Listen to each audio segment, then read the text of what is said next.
Today, here's your first dose of the news you need to know.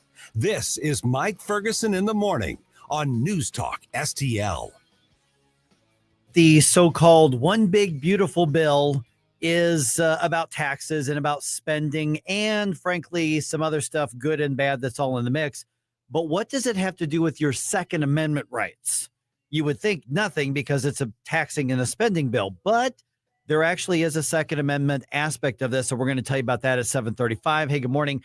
I'm Mike Ferguson. Obviously, we're going to also have the updates on what's happening in the Middle East and how that affects the United States as well. On Tuesday's program, we had former St. Louis County Police Chief, also, of course, former St. Louis County Councilman Tim Fitch on the program to get his thoughts on what we're seeing around the country as far as the attacks on law enforcement as a means to oppose the immigration enforcement at the federal level. And as a matter of fact, in California, they basically want to expose individual officers, frankly, to doxing and possibly to other threats. And we explained that in the discussion with Tim, and here's how that went. I want you to react to something one of these California lawmakers said in just a second, Tim. But what we're talking about is, let's talk about what's gone through culturally and policy-wise over the past couple of years. Defunding the police, then doxing the police officers. That became a thing, particularly during George Floyd stuff and beyond. Literally fighting them during protests, that we're seeing that now. And now one state wants to prosecute them if they cover their faces while enforcing the laws during riots. Tim, I know that you're retired from active law enforcement. How does this strike you, having done your career in public service and law enforcement, and see just wave after wave after wave of attacks on police? It's one thing to question and critique. It's another thing to just outright attack like this. I think those legislators in California feel pretty emboldened by the politics in California. You would never see something like that in a place like Missouri. So it is what it is. We're used to that. The pendulum swings back and forth all the time. And these particular legislators they're really just pandering to their base, their anti-police base. So it's not a terrible surprise. You know, we saw this during the Ferguson riots, which of course I was involved in much of that whole incident there. But I will tell you that there are workarounds for law enforcement to where what they did then is took the name tags off of the police shirts and the police outer garments and put in their badge number, their DSN, we call it departmental service number, instead. So there's still a way to identify the police officers without giving them, names. But as far as covering faces, by the way, does that go both ways? Or is it just for the police? Right, precisely. Well, Tim, let me have you react to something. This is State Senator Jesse Arguin from the California Assembly, and here's him defending this law, which, by the way, is expected to pass through the legislature. Tell me your thoughts on this. And I think many law enforcement officials, legitimate law enforcement officials, would welcome, putting in safeguards to ensure transparency and accountability. And I think the concern is a lot that's happening. There are a lot of people who are engaged in these enforcement actions, and we don't know, are they federal? Are they contractors? Are they local law enforcement? And so we're requiring that people not have to wear masks except for some very limited exceptions, and that there be identifying information ensures that we know who is involved here. It's also critical to uphold our state and local laws, including our sanctuary law, SB 54, which says that local law enforcement are not going to be involved in immigration enforcement. So this is, I think, furthering the state's efforts to ensure legitimate law enforcement purposes and to protect Californians. Okay, so I'll let you, Tim, assess your what you think is his sincerity or lack thereof in what he just said. Well, clearly, this is really about a win for the protesters. It's certainly not about protecting those officers. Officers are clearly identified what agency they belong to. Usually see it on the back, it'll say ICE, it'll say, Los Angeles Police, whatever. I've never seen any of them in California without some sort of identifying information. So I think that's just a lie on his part that they can't be identified. And I said, instead of having their names, let them cover their face, because what they want to do is try to identify them so they could dox them. I was doxed during Ferguson. John Belmar was doxed. The police chief at the time was doxed during Ferguson. So, that's what they do. So there's no need to ban having any type of face covering, because we know why they don't want the officer's face covered. Clearly so they can identify them, clearly so they can do things like we saw in Minnesota just over the weekend. They want to be able to identify individuals, and doxing is probably the least amount of harm that they could do to one of these officers. But if they could figure out where these officers live, they can figure out who their families are, where the kids go to school. Do you really think that they'll just ignore that? Good morning, Tim. Gabe here, and I'm wondering how California expects to enforce this, because they would necessarily have to charge a federal law enforcement officer for covering their face, and there's questions whether federal would be subject to a state law. Right. Yeah. So how do you expect that to go? I don't expect it to go. If these are federal officers, they're not going to be. They may try to charge them, but they're going to lose, because, as you know, the Trump administration, the Department of Justice will fight that, if necessary, all the way to the Supreme Court. So it's not going to work. This is a political thing for them. They're trying to score a political win. They can probably control their local law enforcement, which they've already done. And by the way, their local law enforcement, they're not involved in immigration roundups. They're involved in keeping the riots from tearing up the stores and tearing up neighborhoods and destroying people's livelihood. That's what they're involved in. They're not involved in immigration enforcement. We're visiting. And the federal government doesn't expect them to be. We're visiting with Tim Fitch, former St. Louis County Councilman and former chief of the St. Louis County Police Department. Okay, so Tim, let's talk about some of the accusations that these lawmakers are saying. They're saying, listen, we've got secret police. They're pulling up in unmarked cars and wearing masks and grabbing people off the streets and throwing them in the back and driving off, and we don't know who they are or where they're taken. They're just disappearing people out there. And there have been accusations that some law enforcement officers are covering their badges now as well. Is there a legitimate demand or expectation that at least a badge is visible? Well, in many uniforms nowadays, they don't have badges on them at all, but they do have identifying information like name or service number. So whether or not their badge is covered, I don't know. I haven't seen that myself. I don't know if that's accurate or not. But if it is, okay, what harm does that do? We still know what agency this officer belongs to.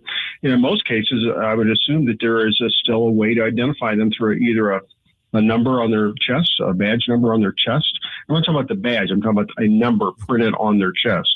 That's how it was in Ferguson. What do you make of the current state of morale among law enforcement, the law enforcement community at large, and then also how that's affecting recruiting, given the way current society is viewing them? I think it depends where you're serving in law enforcement. If you're in California, it's awful. If you're in a place like Florida or Missouri, it's pretty good. I just did an accreditation assessment for the Miami-Dade County Police in Florida. They have 3,200 officers. They had 3 vacancies while I'm there. And I actually interviewed 2 LAPD officers who had transferred from LAPD over to Miami-Dade and asked them why they were there. It was a pay cut for them, but they wanted to get out of the anti-police environment of Southern California. Tim, we've actually, it wasn't that long ago that even the bad guys were afraid to cross the line of, throwing hands with a police officer or throwing a bottle at him or anything like that.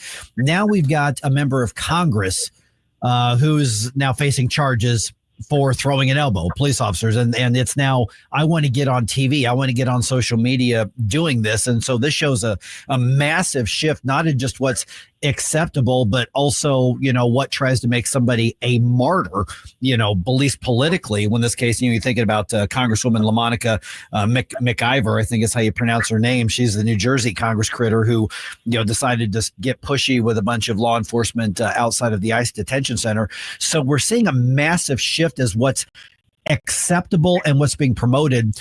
If that momentum continues, what can we expect and how does it affect us all? Well, as far as momentum, you're always going to have that with a certain number of elected officials where they're going to try to get on TV, try to get their name known, try to get out there. And I'm talking about both sides of the aisle. That happens. I don't think that's ever going to stop. That's going to continue to happen. I don't see a big push for this other than this is everything anti-Donald Trump. If they can get on TV and do anything that looks like they're fighting Donald Trump, that's what they're going to do. Tim, what's the right way then to have that proper expectation of holding law enforcement accountable? Because we do want to do that. Where's the right way to do that and keep officers safe at the same time? Because, we should have high standards for law enforcement. So what's the right way to do that? As long as law enforcement is following their department policy, the law, and their training, we should support them 100%. If they deviate from those and they break the law, then they need to be dealt with just like those Congress people throwing elbows. It's the same concept. So we know the protesters will do everything they can to antagonize those officers and try to get them to cross the line. But the vast, vast majority of these officers are always going to do the right thing. And they're out there just doing the job. They're doing what the citizens appointed them to these positions to do. Yeah, I'm looking at some of those face-offs and the antagonizing, and clearly that's a tactic. They want the police to, to respond to that, which is one of the reasons I would be a terrible police officer because I'm like, all right, okay, let's go. Invitation accepted, and that's not what you want. I don't know how so many of these officers, have that kind of patience of people who hate them as a human being just for trying to enforce the law and protecting other people. Well, most officers don't let it get to them. They know it's a game that these people are playing, that they're trying to trap them. They're trying to get their job from them. They're trying to get on the evening news. They know that, so they don't fall for it, the vast, vast majority of these officers. But, officers can be pushed. We've seen officers spit on, and we've seen, like I said, bricks thrown at officers, frozen water bottles. There is a line to cross, and they need to arrest those individuals.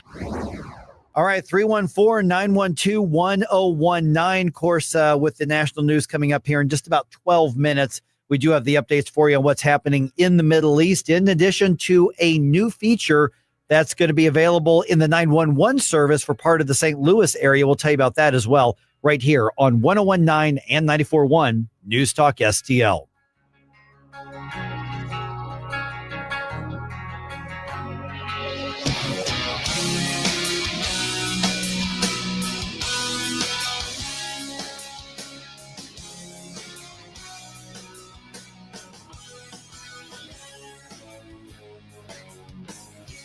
This is what's happening. So you can see here, they're firing up more flashbangs. Federal agents are being attacked in the city of Los Angeles. We're not going to let our country be torn apart. 101.9 and 94.1. Number one for conservative talk. News Talk STL.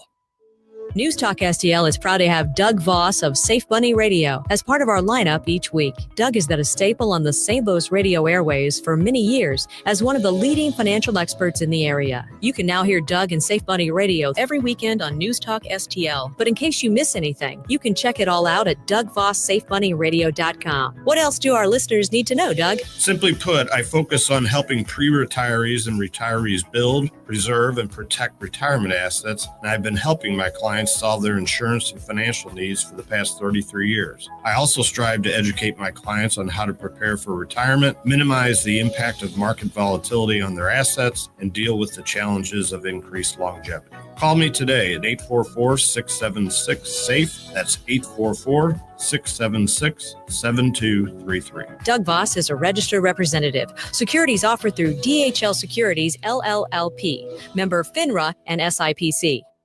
Life's legal challenges deserve experienced representation. For over 15 years, Cole Combs, attorney at law, has been serving St. Charles and surrounding counties with comprehensive legal expertise. From tax preparation and estate planning to family law and criminal defense, Cole delivers personalized solutions for your unique situation. You have traffic tickets, need a business formation, real estate matters, one call will handle it all. Cole O. Combs, attorney at law. Call 636-949-0010, extension 3 today, or visit colecombs-law.com.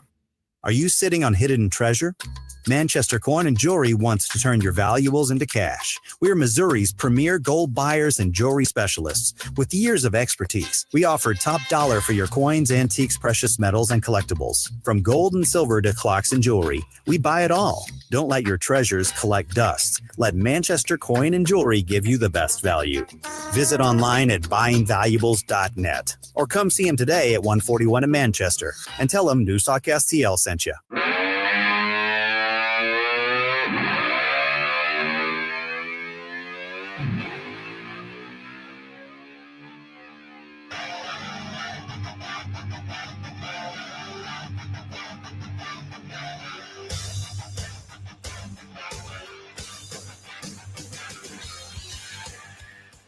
Get up, St. Louis. It's Mike Ferguson in the morning. All right. Repeal and replace Missouri's amendment that legalized recreational pot. Oh, yeah. Yeah. I was not expecting that. I saw that. I wasn't either. I saw that news article happen yesterday. I don't know if this is going to actually turn into something. I don't know, but I'll tell you what the details are about this, because now there's a petition that they want to start to put it on the ballot and basically completely get rid of the part of the Missouri Constitution that legalized recreational pot back in 2022. Jeez. Right. Wow. And the thing is that there definitely were issues with that campaign and with that amendment, because there was, frankly, it's part of the reason we need initiative petition reform, on that. So we'll get to that here in just a second as well. And also, if you have any thoughts on what we're talking about today, don't forget we are on all the social media platforms, X, Facebook, YouTube, surprisingly, as Still well for the moment. And surprisingly, we also have an Instagram. So if you want to keep in touch, let us know your thoughts, agree or disagree. Check us out, NewsTalkSTL, all one word, on your favorite platforms. Yeah, and share us a lot. Tag us. Oh yeah, tag us what you're doing. If there's a news story that you see, feel free to send it our way, and make sure you share us, because the big tech companies do not like conservative voices. No. This is how we can fight back. We have learned that directly. And so as Gabe says when he gets in, it's a matter of, use the algorithms against them. Yes. So when you either share something that you're saying, like for instance, if you're watching this on Rumble or Facebook, share us, just share it. When you see a news story, post it and tag us. Hey guys, did you see this? All that to, just let people know that we are here, because believe me, the social media companies, other than Rumble, they don't even let us advertise. They still don't let us advertise. Yeah. So you know what? Screw them. We're going to use their platforms against them anyway. All right. 5:50 right now. Okay. So I'm going to get to this here in the news dump, but I want to kind of put this on everybody's radar here. There are a number of members of Congress who are now saying, hey, before we start getting involved directly in the Iran-Israel conflict, as in we start flying jets, we start dropping bombs, we start sending in missiles, I don't think U.S. boots on the ground is actually an option. I don't think that's ever going to happen. But before we actually get involved militarily, should the president be required to get Congress's authorization? We're not talking about a declared war, but we're certainly talking about war stuff, as in blowing stuff up and killing people. So should the president be required to get Congress's okay before doing that? And so I've got a couple different perspectives on that in the news dump. I kind of wanted to float that out there to see what people think about it, because even if you say no, the president can take police actions, the president, it can do that. It's still a fair question to ask. Oh, absolutely. I mean, it would be a fair question if Joe Biden were about to do that. Well, it was brought up when Joe Biden was, ordering, or somebody under Joe Biden's name was ordering, different military actions around the country, because now we're like, did he even know that was going on? We don't know. And there were some people, Republicans at the time, who were saying, listen, the Constitution requires Congress to have a say in this. You can't just, go to war without Congress's approval. So is it the same thing with President Trump in office as well? Should Congress be consulted at least? Because we're not talking about a declaration of war against Iran or something like that. So there may be shades of he needs some flexibility, but what's the right answer? There are a number of Democrats and actually a couple Republicans who are saying, hey, it's a separate question to say whether we agree or disagree, as opposed to he at least needs to get our okay on it. So what do you think? Let me know. We could go to social media on there. You can give me a call, but we're going to have a couple of those perspectives in the news dump here in just a few minutes. Very good. So yeah, it's an interesting thought experiment, because on the one hand, a lot of the way Congress acts I don't think is representative of the will of the people right now. However, especially when it comes to something as significant as going back to the Middle East, of course, it would be nice to have a few other opinions in there and have a group of people talking it out. Right, exactly. So anyway, again, the information coming in the news dump, and then we'll see what you think of it. Okay, so back in 2022, Missouri voters pretty handily legalized recreational marijuana. That wacky's back. The devil's lettuce. It's legal now. You can get it anywhere you want, basically. So there were times, because when we had this debate throughout the state, and we had the guy who wrote that amendment in the studio with us, once or twice. And so I was of the thought that I am pro legalization. I don't personally use marijuana or cannabis. That's not my thing, but I'm pro legalization. There's the libertarian in me. I think bringing it above board and having a regulated, lightly regulated. I think we have a heavily regulated industry now, but I think bringing it above board into the marketplace was a good move. But I did have some issues with the amendment. It was written by the industry. Ooh. Which is what we see time and time again. I mean, you see what last year, you see the sports betting that's now legal in Missouri. I, again, think it should be legal to bet on the game and make money or lose your money on the basketball game or whatever. But the amendment to the state constitution was purchased by the casinos and the online betting companies.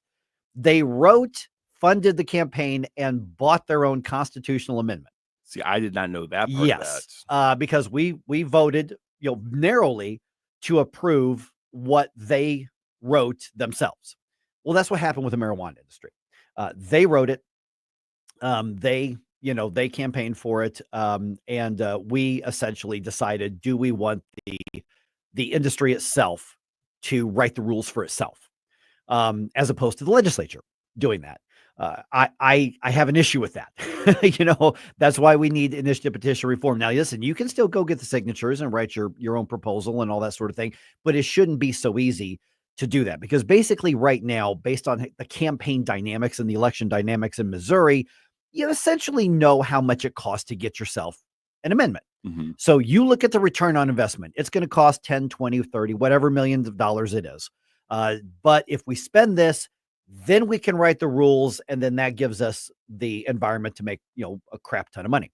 And I want businesses to make a crap ton of money, but I don't think they should be owning part of the state constitution to do it. Yeah, I do believe that having what could essentially be viewed as a cash crop is a fundamental good for the local economy Absolutely. and the state in general. But when it comes to making things like sports betting and marijuana part of the Constitution, which in my mind should be recognizing our rights and the foundation for which our government operates, is just something, especially when it comes to companies being involved in that, it just doesn't sit right with me. Precisely. So here's what's going on: is there is an activist. His name's Epan Thampy. I've actually known him for years, and he's a controversial guy. He's got some criminal issues and, that sort of thing. But basically, Epan owns a hemp business in the Kansas City area, and hemp business as opposed to the cannabis business, which for people who are in the know, they're two different things. Hemp is more the textile. Right. Yeah. Precisely. So he announced in his industry that he is beginning a campaign to put on the ballot a complete repeal of the marijuana legalization amendment, and then replace it with instructions for the legislature to write the regulations and the rules. But in the meantime, it would keep the same taxes. Basically, everything would stay until the legislature wrote it, but it would wipe out that part of the state constitution, and then say, legislature, you guys write the rules. And so at this point, that may be looking back at the Rubicon that was already crossed. Yeah. That seems like a lot of instability on it. It also seems like he's wanting his own industry to get, a leg up on that. And I'm not real familiar with the hemp industry itself.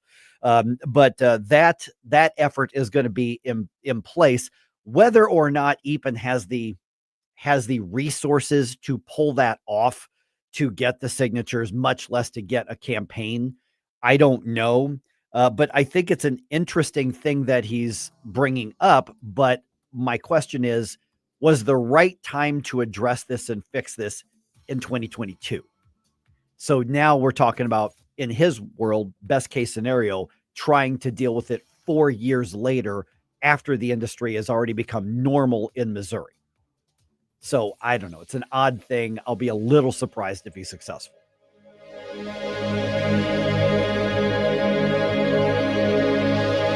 Hey folks, Jamie Allman here. Exciting things are happening at the Hideout in High Ridge. Famous for the Sunset Patio, 4 big screen TVs, live music and events, and of course, the wings. The Hideout now has a brand new menu featuring handcrafted burgers and new items like their signature sunset dip and Dave's Chili. And now a second location, the Hideout at Sugar Creek Golf Course in High Ridge, featuring great event space. You can stop by for lunch or dinner. The new 2025 Hideout and the new Hideout at Sugar Creek Golf Course. We'll see you there. Attention reptile lovers, ready to discover your next scaly friend?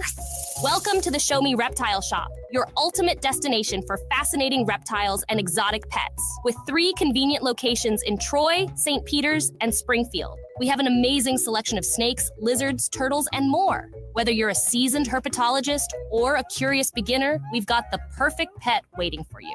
Show Me Reptile Shop. Visit us in Troy, St. Peters, or Springfield, and online at showmereptileshow.com. Dude, this house is perfect. Crumbs everywhere, sticky counters. I've already texted the colony. Sweet. I'll bring my 500 cousins. This'll be the biggest ant rager of the summer. Let's party! Wait, what's that sound? Oh, no, it's those trucks with the green wheels. Party's over, man. Party's over. This is Derek, the owner of All Solutions Pest Control. We'd love to help you out. Give us a call today for a free estimate at 636-486-7888. If a pest-free home is your goal, call All Solutions Pest Control. Hey everybody, this is Elizabeth Kaiser. Please join me on my new show, Straight Lines with Elizabeth Kaiser. On NewsTalkSTL. You know the world today. People seem to be rooted more firmly in diverse ideologies more than ever. SR1 Sundays. Why is that? You know, the shortest distance between 2 points of view is a straight line. Straight Lines with Elizabeth Kaiser. Sunday nights at 8. Right here on 1019 94.1 News Talk STL. KLGY HD3 Clayton, K270BW Bellefonte, KNBS Bowling Green. This is News Talk STL at 1019 94.1 and always streaming at NewsTalkSTL.com. News this hour from townhall.com. I'm Rich Thomason. The U.S. military is beefing up its defenses in the Mideast as President Trump decides how to deal with Iran. White House correspondent Greg Clugston says Mr. Trump has been consulting with his national security team. U.S. officials say the Air Force is moving refueling tankers to the region to defend American military bases and personnel. If needed, the tankers would support any major air operation, whether it would be for evacuations or a potential strike by U.S. fighter jets. Iran, which continues to be hammered by Israel, remains defiant. It's warning the U.S. against military involvement. A spokesman for Iran's foreign ministry has issued a warning that an American intervention in the ongoing Israeli strikes targeting his country would spark an all-out war. Esmail Baghaei made the comments in an interview live on Al Jazeera English. Correspondent Charles De Ledesma. Israel says it hit a centrifuge production center overnight, as well as other Iranian military sites. Just how effective is Trump border policy? The New York Post reports border agents did not release a single illegal alien into the country last month. In May of last year, 62,000 illegals were released into the U.S. under President Biden. And Borders Czar Tom Homan, posting on X last night, writes, in the last 24 hours, the Border Patrol encountered a total of 95 illegal aliens across the entire southern border. Compare that to the Biden administration, who surpassed more than 10,000 per day. An apparent allergic reaction sent Homeland Security Secretary Noem to the hospital yesterday. She is said to be doing better this morning. Watching Wall Street this morning, stock futures higher so far. Right now, the Dow futures are up 25 points. NASDAQ futures better by 46 points. More on these stories at townhall.com. For centuries, gold and silver have protected wealth through war, recession, inflation, and economic upheaval. At Advantage Gold, we specialize in helping you move your IRA or eligible 401k into physical gold or silver, tax-free and penalty-free. When you call Advantage Gold at 800-900-8000, for a limited time, you could receive up to $10,000 in precious metals when you open your qualified gold IRA with Advantage Gold. Call 800-900-8000. Performance may vary. Consult with your financial and tax professionals before making investment decisions. Call 800-900-8000. If you're living with pain, see how Relief Factor can help. I'm an artist and I'm in my studio. I listen to the radio all day and I'm hearing the ads about Relief Factor. And I've got pain in my neck and it's getting worse. And I'm thinking, well, I'm going to go ahead and order this. 2 weeks later, I've got much better range of motion. If you're experiencing pain at a certain point in life, I would get Relief Factor. Fight pain naturally with Relief Factor. Go to relieffactor.com and get your 3-week quick start today. Only $19.95. From the Michaels Flooring Outlet Weather Center. One of those days when we just have to be ready for a shower or thunderstorm at just about any time, but the highest chance of strong storms will be from around 2 this afternoon into the evening. That said, the more rain and clouds you see this morning, the lower your risk of severe storms later. 86 for the high today with partly cloudy skies away from the storms. Lingering rain moves out by around bedtime or shortly after, down to 68 for the low. Mostly sunny Thursday. Humidity takes a step back, 87 tomorrow. From the First Alert 4 Weather Center, I'm meteorologist Matt Chambers. This hour of News Talk STL brought to you by Onder Law. Call for a free consultation because winning is what we do at Onder Law. Call 314 or 618-9000. The Herzog Foundation is the vision of its founder, Stanley Herzog, and it exists to promote quality Christ-centered K-12 education nationwide. Hi, this is Chris Stigall with the Herzog Foundation. We offer a wide variety of resources relevant to today's families, including a free online publication called The Lion. The lion is one of God's most majestic creatures, symbolizing strength and courage. Named for its attributes, the Lion publication carries articles covering a wide range of topics facing American families and culture, especially related to the education of children. The Lion can be found online at readlion.com. That's READ lion.com. Sign up for The Lion at readlion.com and find dozens of must-read articles published every day. Visit readlion.com and subscribe for the weekly and daily digests so you never miss an article. Readlion.com. That's readlion.com. News Talk STL. Mike Ferguson. Are you pretending to be crazy? Gabe Pfeiffer. There's something serious I have to tell you about the future. Get up, in case you hear the alarm. Get up, St. Louis. Will you guys knock it off? Mike Ferguson in the morning on News Talk STL. Get up, this is your cousin. All right, are we at the all or nothing point when it comes to Iran? Yeah. And should the president get Congress's approval before launching any military action? That's the question being raised in Washington, D.C. right now. And what do stray animals in St. Louis County need? More money, and lots of it, at least according to Sam Page.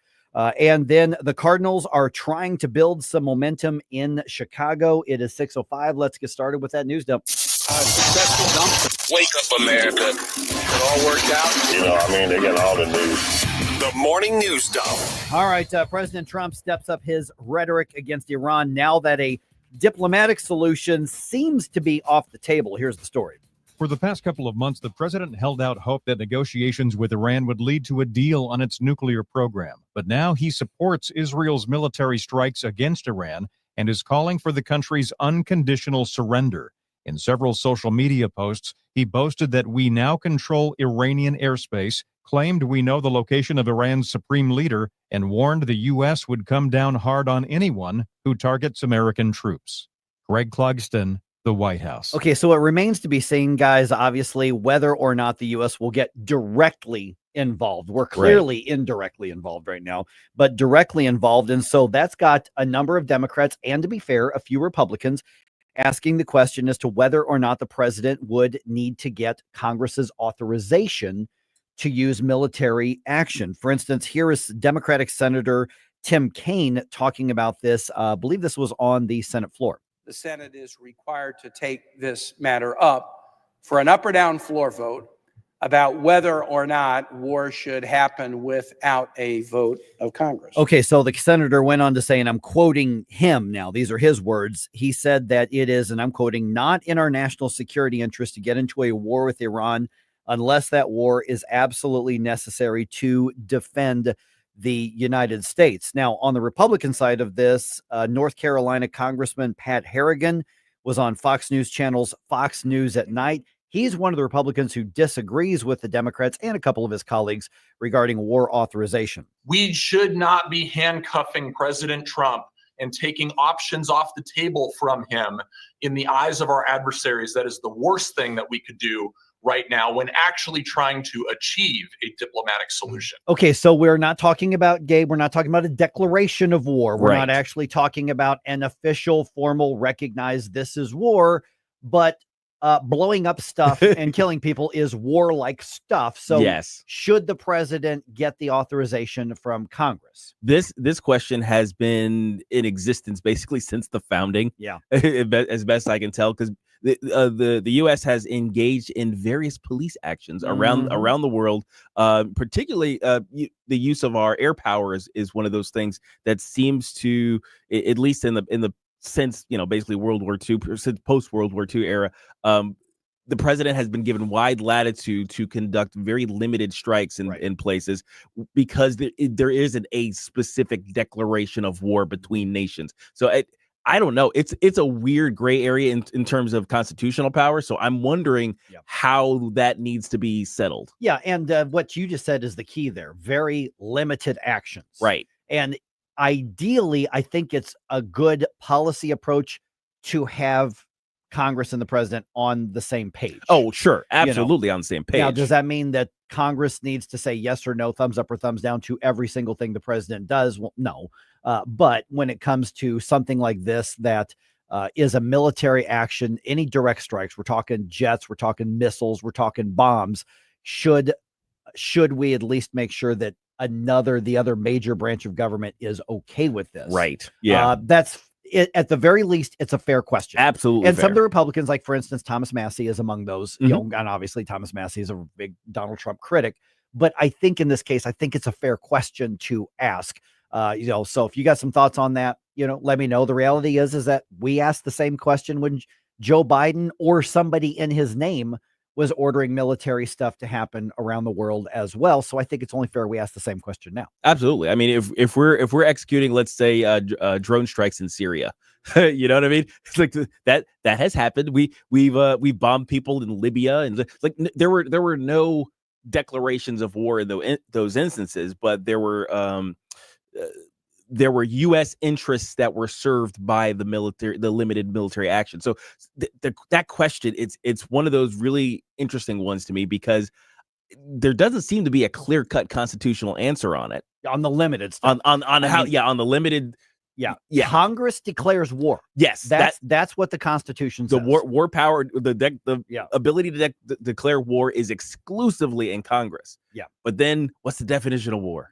Exactly. See, and that's where it comes. And it gets real squishy when you start talking about. That's why I'm actually glad that the question's being raised. Yes, me too. It is. All right. Looks like a lawsuit against the city is in the works. This probably is not going to be a big surprise to you. The family of Dolores Holmes and their attorneys are demanding answers about the city's failure to activate the warning siren before that tornado hit last month. Delois Holmes was one of the 5 people killed by that tornado. The family and the attorneys want an investigation to determine if emergency protocols were not followed. It is pretty obvious that they were not followed. We know that. The city has all but admitted that, but they're demanding a full investigation. The city's director of emergency management was removed from her job after it was discovered that she and her team were away from the office attending a workshop on unrelated issues while the severe weather warning was active. That is a precursor to a lawsuit against the city. Makes sense. I saw this coming. Yeah. I mean, honestly, right? Yep, without a doubt. And so likely what's going to happen is a lawsuit will be filed. There will be a settlement that happens. And of course, Sarah Russell, the former city emergency management agency director, at last check, and the last news articles I could find on it, she's still on paid leave while they investigate. So they are finding a way to usher them out the door. Yes. That's not even a joke. She identifies as a they, them. She's one of those. And by the way, there's a lot of reports on what the workshop was, DEI, stuff. The city has never confirmed what it is. There's a lot of reports on that, but we don't know for sure. But the fact that they're protecting that part of it means it wasn't something good. Clearly. Yeah, exactly. Clearly. Okay, there is a new way to use 911 in St. Louis County. Okay. Text. Oh, okay. Texting. Yeah. The county's text to 911 feature went live on Tuesday, meaning you don't have to call a dispatcher to report an emergency.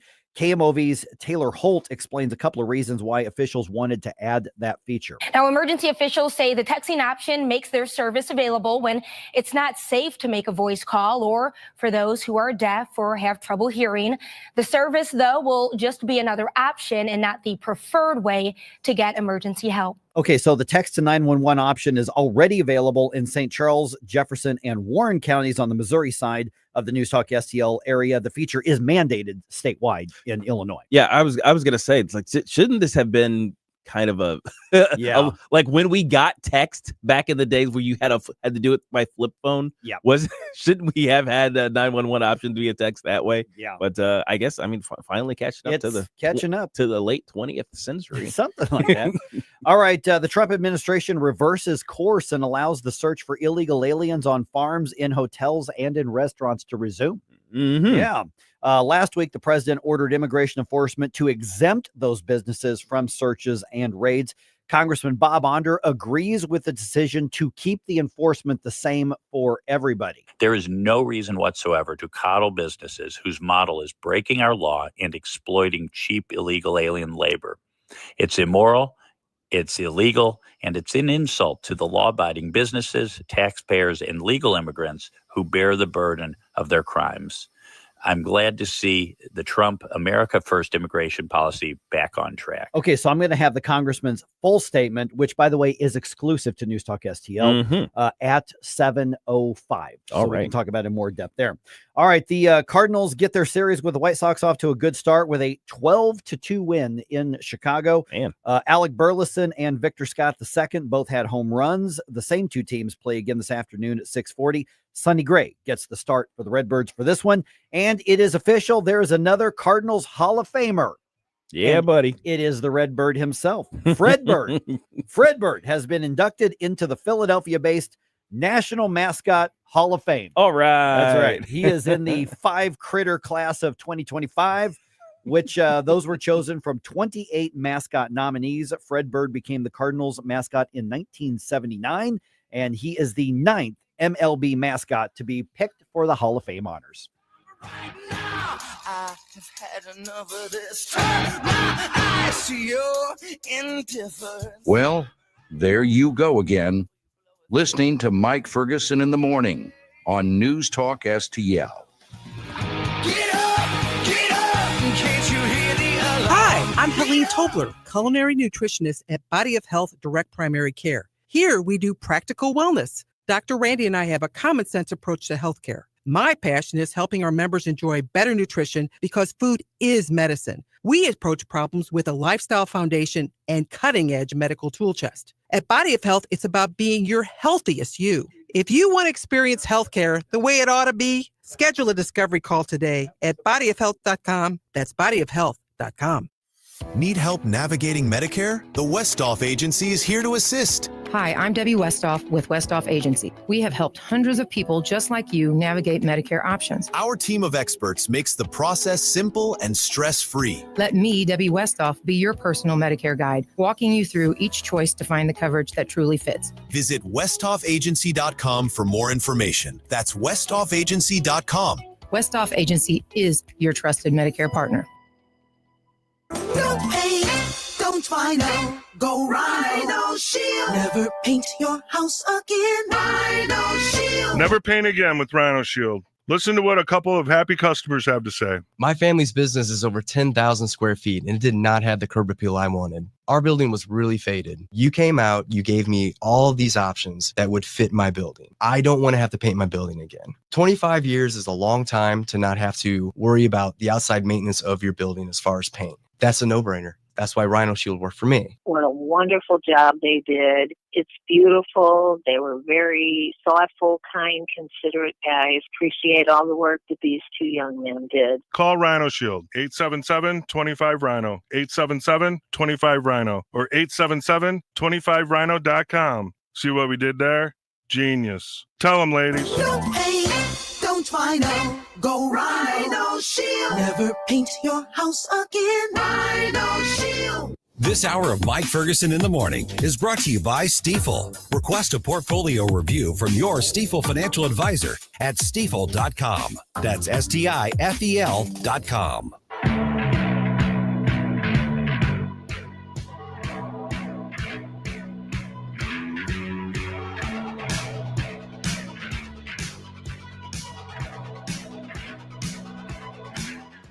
Bill O'Reilly here. Check out the O'Reilly Update this afternoon at 3:45. Right now, it's back to Mike Ferguson in the morning on News Talk STL. All right, it's not exactly what the headline could indicate, but the check for that sheriff's office fancy SUV, yeah, it bounced. No. Okay, but that's not the full story. No. That's not the full story. I'll give you the full story, but it was returned. Oh, that's great. Oh my goodness. All right. All right. It's hump day, and that means only a couple more days till Flashback Friday. So send your request over to Jerome for your 80s bump music. So 1980 to 1989 only. That's right. And bring your bangers. That's right. Bring the bangers. Which, by the way, you know who is going to be visiting us on part of Flashback Friday? For those of you who are a part of the Rumble chat community here, the one and only Jay Monty is going to be here. We're looking forward to meeting him in person. He's going to be in town. This is going to be fun. It's going to be awesome. By the way, before I get into this story here, just want to let y'all know and put this on your calendar. Now, this isn't like a News Talk STL event, but it's somewhere cool that I'm going to be. You may want to check out. People have brought up the idea of having like a Mike Ferguson in the morning barbecue. Yeah. Like get together, which we still may do. Now I can tell you that on the 28th of this month, so June 28th, which is a Saturday, I believe. So my friends over at Nutrition Stop, I talk about them a lot. They're having an organic barbecue with natural, good, healthy foods, but they're going to have a barbecue. It is free. You can just show up. It's going to be noon to 3 on the 28th. I'm going to be there. Right. I'm going to go check it out. So you may want to visit that. It's going to be a lot of fun. A lot of samples. They're going to be giving away food and drinks, a variety of drinks, if you know what I mean. So that's going to be June 28th from noon to 3. Just mark it down. I'm going to be there. Yeah. You should be there too. That's actually where I get where I eat lunch and dinner every day. That I get it all from Nutrition Stop. Right. So it's all the natural stuff and everything. So it could be like a Mike Ferguson in the morning barbecue preview. There you go. And hang out. Yeah. And the more people check out Nutrition Stop, the happier you're going to be. It's because I have been really, really happy. Hey, last 3 weeks, I went and got my body scan again. I've lost another 4 pounds in the last 3 weeks. Nice. So doing the dang thing. And I'm getting there. So, all right. Okay. Let's go back to actual news stuff that matters here. If we have to. So we talked about that SUV, that Chevy Tahoe, that 52 something $1,000 SUV that the sheriff's office was buying for under the direction of Alfred Loaded Dice Montgomery. So here's the funny part. Channel 2 is kind of all over this story with him because he's really decided to punch back against media, and it's not been a smart move for him. Yeah. So at the time the story first came out, we're like, wait a minute, there's a $50,000 luxury Chevy SUV right there, Chevy Tahoe SUV. Right. Where did that come from? So they went and look up, the records of it, and they finally got it, and they found out that it was in the sheriff's parking lot, but it hadn't been paid for yet.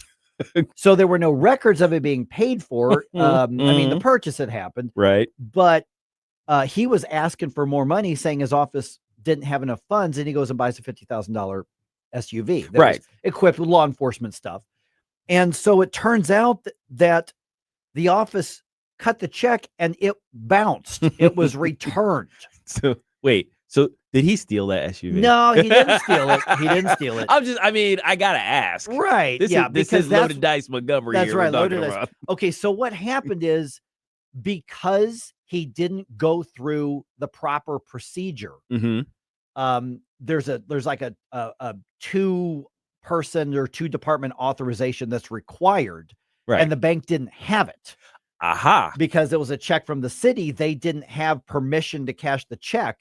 It got returned. Now, since then, they got that done and got it paid. But this shows you how basically incompetent Alfred Montgomery is, to the point where he just runs out like, I'm the sheriff. I'm going to go spend $50,000 and doesn't realize you don't have the authority to you can apparently make the decision for your own department, but you don't get to just spend $50,000 of funds without checking with somebody or getting them to know that you're doing it.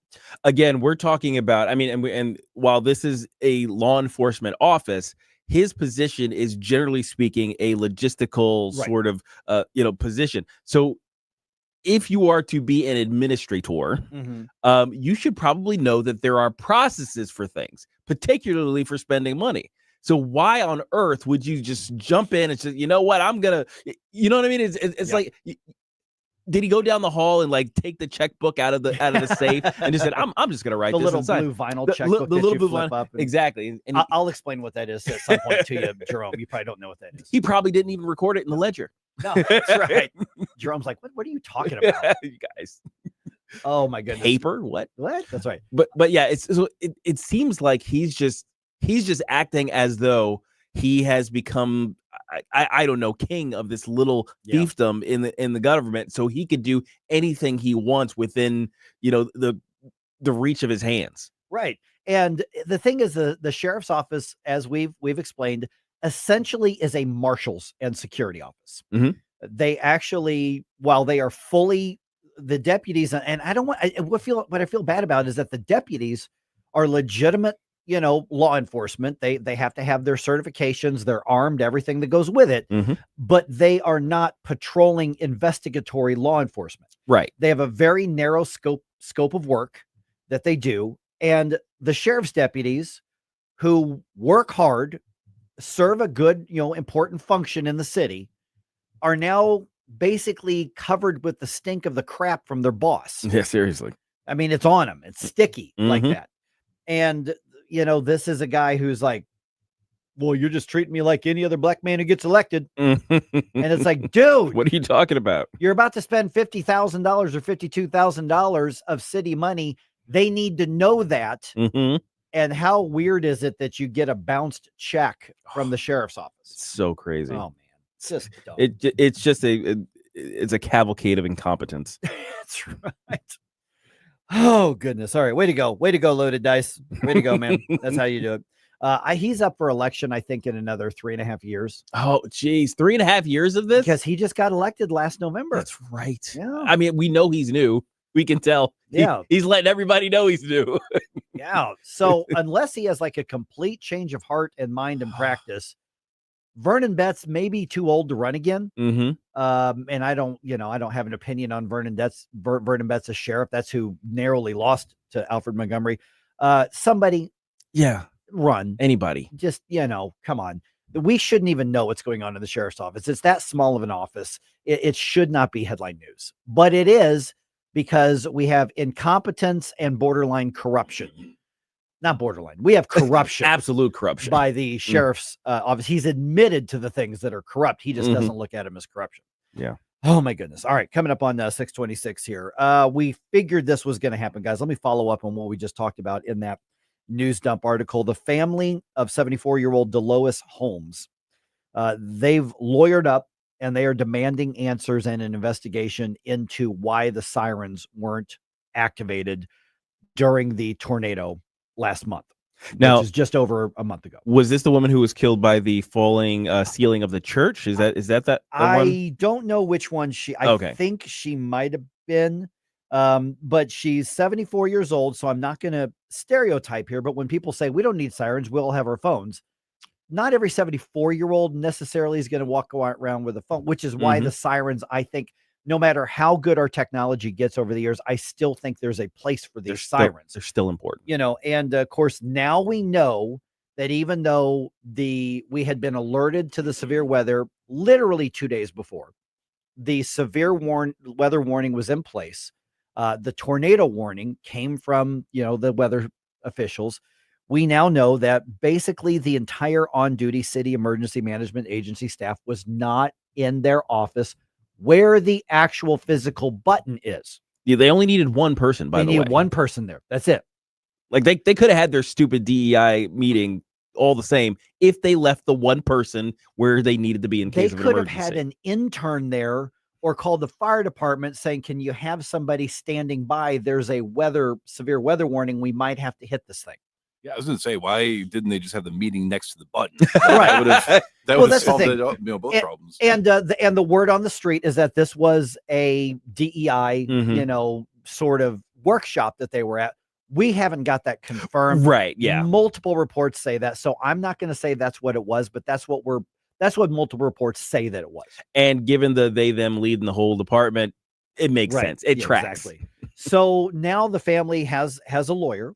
And, there's one school of thought that would say she wasn't killed by the city. She was killed by the tornado, which is true.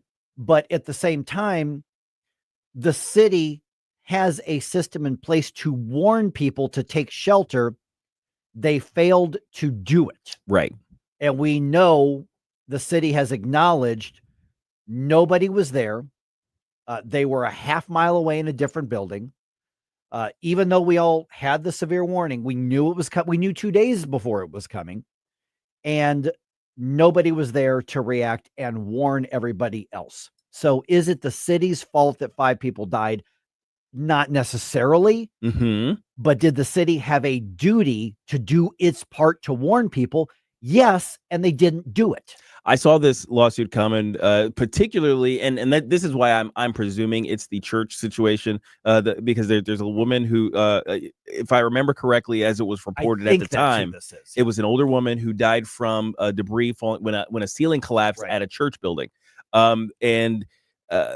It was clear to me. It was clear to me just what that situation would have looked like had the sirens gone off properly and in time. It would have given her time to get to a location in that building. Every single church has a location in the building. It's pretty much hardened enough to withstand these things, and that's where you go in the event of a tornado. And she would have had time to get there and not be where the debris fell. And that constitutes all you need to bring up that civil lawsuit. It's like, if you had told me, I would have not been where the debris fell, or my grandma would have not been where the debris fell. So I saw that lawsuit coming a mile away. Yeah. And you know what? The city deserves to take a legal action, kind of punch in the gut on this. Yes, absolutely. And the city, they're going to go through the process. And if they haven't already, they're going to settle. Russell's going to be fired, and they're going to have to settle. Yeah, they're going to have to. So that's where that is. And most of the time you look at these, you're like, okay, you're just trying to cash in. But you know what? I don't think that's the case this time around. Yeah, this is just justice. Yeah, I think so as well. At least what you can get from it. All right. Sam Page says, what's going to fix the animal shelter issue? A whole lot of money. So we're going to talk to Councilman Mike Archer about that right around 6:34 here on 101.9 94.1 News Talk STL. Mike. What day is it, Mike? From the Michael's Flooring Outlet Weather Center. One of those days when we just have to be ready for a shower or thunderstorm at just about any time, but the highest chance of strong storms will be from around 2 this afternoon into the evening. That said, the more rain and clouds you see this morning, the lower your risk of severe storms later. 86 for the high today with partly cloudy skies away from the storms. Lingering rain moves out by around bedtime or shortly after, down to 68 for the low. Mostly sunny Thursday. Humidity takes a step back, 87 tomorrow. From the First Alert 4 Weather Center, I'm meteorologist Matt Chambers. This is Larry Connors, and my favorite sandwich at Capriati's is a Philly cheesesteak with peppers, sweet peppers, but sometimes hot peppers. I love Capriati's, and so will you. Open 9 to 9 daily on Manchester at McKnight in Rock Hill. Another RX Watch, brought to you by Onder Law. There's an evil new twist in the tragic story of baby powder and its link to ovarian cancer. Recently uncovered documents reveal that talc can contain asbestos. The same asbestos that we know causes mesothelioma. Right, and ovarian cancer. In the 1970s, the industry wrote its own rules, allowing Johnson & Johnson to claim that its talc was asbestos-free, as long as it contained less than 1% asbestos. Of course, Johnson & Johnson helped write those rules. So while we're using hazmat suits to remove the asbestos from our homes, Johnson & Johnson was telling women it's safe for their bodies. Unbelievable. So if you've used talcum powder for feminine hygiene and contracted ovarian cancer, call Onder Law at 1-800-RX-WATCH. They've already won several large verdicts against Johnson & Johnson for women just like you. Call Onder Law at 1-800-RX-WATCH That's 1-800-RX-WATCH or go to rxwatch.com. The choice of a lawyer is an important decision and should not be based solely upon advertisements. Hey, Columbo here for Rockwood Charcoal. Rockwood is made from 100% pure Missouri oak and hickory, so you're cooking with the best and supporting local industry and a local business all at once. There's over 100 area Rockwood retailers. Find yours at rockwoodcharcoal.com. If you have a phone, you have a radio. Download the all-new NewsTalkSTL app. Love the all-new NewsTalkSTL app. On my way to work in the morning. Usually I'm in the car. I listen on the app in my car every morning going to work. Download the NewsTalkSTL app and listen anytime, anywhere.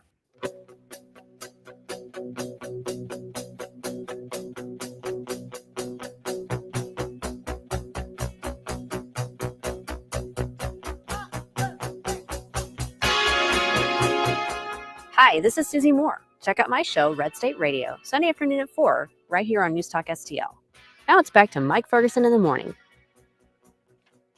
All right, is a lack of money the problem when it comes to St. Louis County's animal shelter? Sam Page seems to think several $1 million of additional funding will fix it. And to be sure, there's probably some stuff that needs to be renovated, but is this the right approach to lead with when it comes to fixing the problem? Yeah, I'm not sure what the solution to that is, but it couldn't hurt if you join us on our online streaming platforms. You know, if you have the Rumble app on your smartphone or on your smart TV, you can bring us wherever and watch. And I just want to say thank you to everybody that engages with the show on our social media presence as well as our streaming platforms. It helps get the engagement going. It keeps us all informed, and it really helps build the community, which is what we need if we're going to be fighting back against all the liberal lunacy. You can't use that word, Jerome. The one you were thinking. You can't say that. Not on the radio. All right.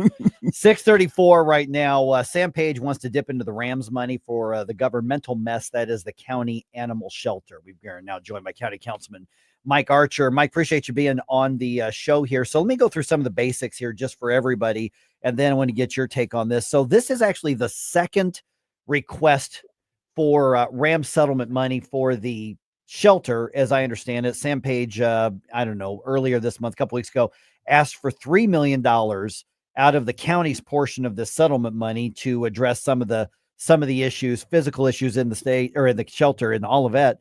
Now he wants almost $18 million more. So really we're talking about close to $21 million, and the county's amount of that settlement, as I understand it, is around $115 million.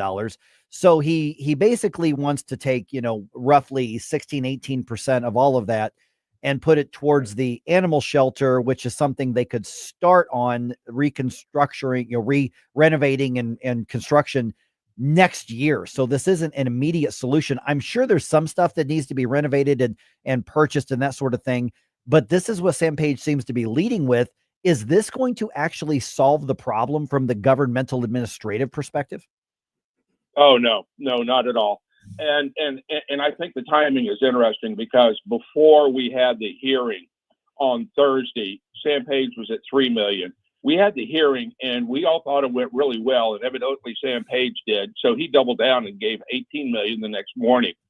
And then next week we have another hearing, and I expect Dr. Pernikoff and the APA to testify. So Mark Carter and I have a bet about how much more Sam Page is going to throw on the table, just to stop the noise. And first of all, the $18 million, you can't throw $18 million at bad management and expect it to work.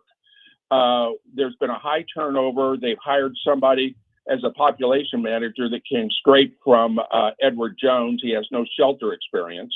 So we just can't throw $18 million at that. But when you really step back at that, we should not be in the shelter business at all. Now then, we should be in the animal control business for the health, safety, and welfare of the residents of St. Louis County. If there's a rabid dog, if there's a dangerous animal, or something along those lines, we should go out and get that animal. But a stray animal, to adopt out animals, we should leave that to the professionals such as the APA and other not-for-profit organizations. We are not mandated to have a shelter and adopt out puppies and things along those lines. We are in the animal control business, like I said, for the health, safety, and welfare of our residents. We are not mandated to do this statutorily, and if we have to start making some hard decisions with our budget, and if we don't have to do it, then why should we be paying for this? And that's exactly the council's my thought, and a lot of the members of the council as to where we should go with this. Good morning, Mike. Gabe Pfeiffer here. So, yeah, I was actually going to ask if are there any plans on the table for what the future of animal control and all of those things look like in the county? Yeah, and Gabe, right now it's one of those. We're just trying to find out what is going on there and why we cannot get a license. And when the Department of Agriculture testified, they testified that since 2016, we've had a continuous license. And when the APA pulled out in February, and there was a breach of the contract, and that's a whole other story, that when the APA pulled out, everything, and to use the legal term, went to hell in a handbasket. So yeah, and then we didn't get licensed, and then we had the parvo outbreak, and Mr. Lee Jackson, who was a shelter manager, who mysteriously was put on administrative leave after 26 years of being the shelter manager, said, yeah, we've had parvo outbreaks and we've handled it. Unfortunately, some dogs died, but not to the magnitude of the 19. So that just shows me that it's extremely poor management, and the turnover there and the amount of whistleblowers that are surfacing is just incredible as to what's going on with that shelter. And I'm expecting to interview some of those whistleblowers. And just for the listeners, I mean, St. Louis County has incredible whistleblower protection. So if they want to contact me, I'm more than happy to talk to them about what's going on in that shelter. Okay, so we're visiting with County Councilman Mike Archer right now, and some of the stuff you're telling me right now is really fascinating, Mike. And that is, first of all, obviously I don't like Sam Page, and I think he's the wrong guy for the job, and I think his worldview is completely wrong, and his approach to government's wrong. But to be fair, there probably are some physical structures that need to be renovated and changed or expanded if we're going to have that shelter. But that seems to me, before we get into the question of whether the county invests more into it and this expands this government approach to it, what's being done about the questions about the leadership? Because it seems to me, and this is, tell me if I'm wrong, but you can spend $1 billion on a fancy new shelter, but if the leadership sucks and the management sucks, nothing's going to get better. So is this a matter of misplaced priorities? Because believe me, I got questions about the money in a couple minutes as well. Yeah, Mike, I agree with you wholeheartedly. It is a question of misplaced priorities. I think we really need to be looking at the management, and quite truthfully, it's one of those situations of where, you know, earlier I mentioned the whistleblowers. We now have a legal opinion from our council that we may go into closed session to protect the identity of some of those whistleblowers there at the shelter, to get that information and to protect them.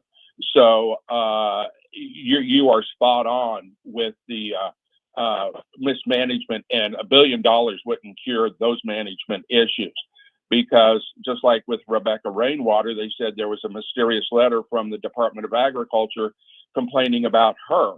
And she was never presented the letter, but yet she was demoted.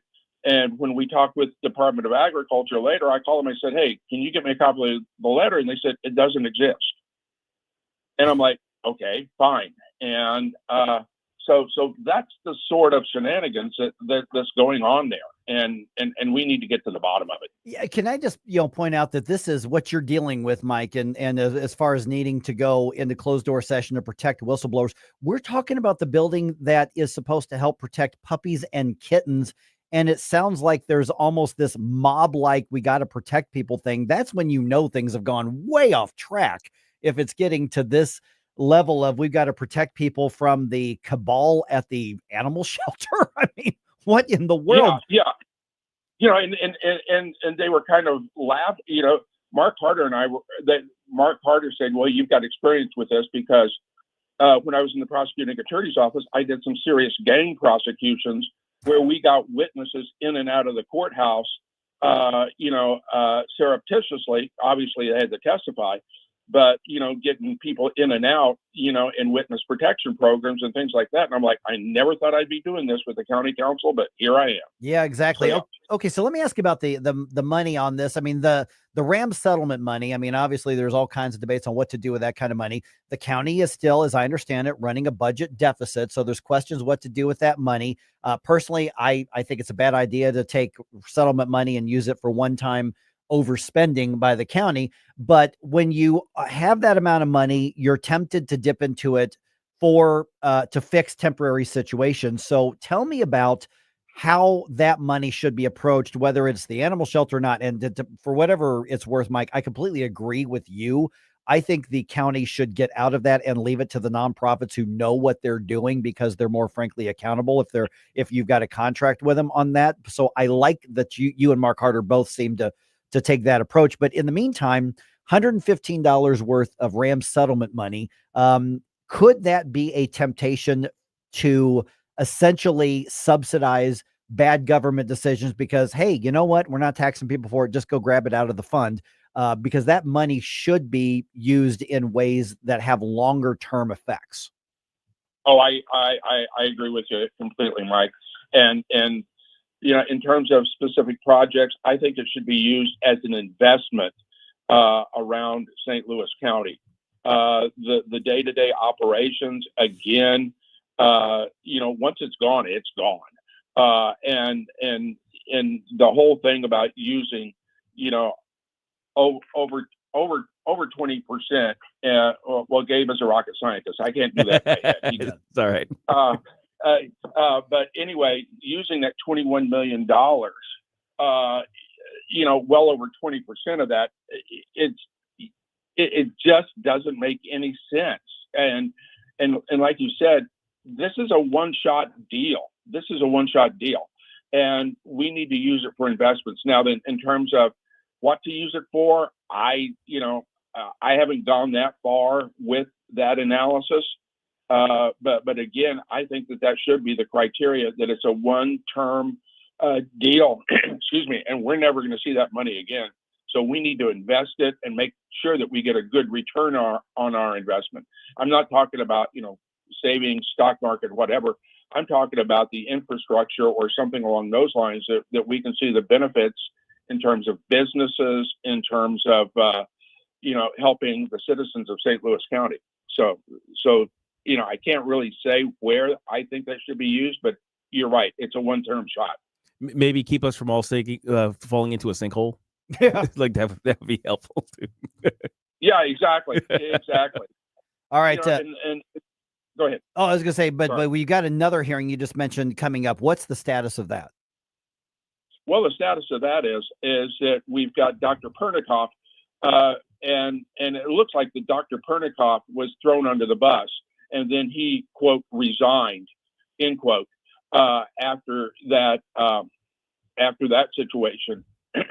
So he is going to be testifying as to how that decision was made to put down 19 animals. We already have it on the record that really didn't have to happen from shelter managers and everybody else. So we want to know why that we couldn't manage this parvovirus.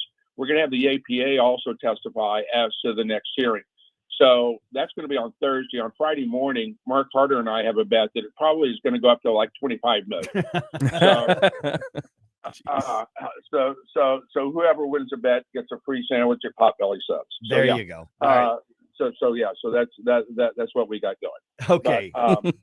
But that's what we've, and I anticipate that we're probably going to have a third hearing, because some of these whistleblowers, we may bring them in, go into closed session and get the evidence that we need from them. So this may stretch out into 3. It's tedious, but this has to be done. It really has to be done, because the management is just, we're finding the management is just so poor.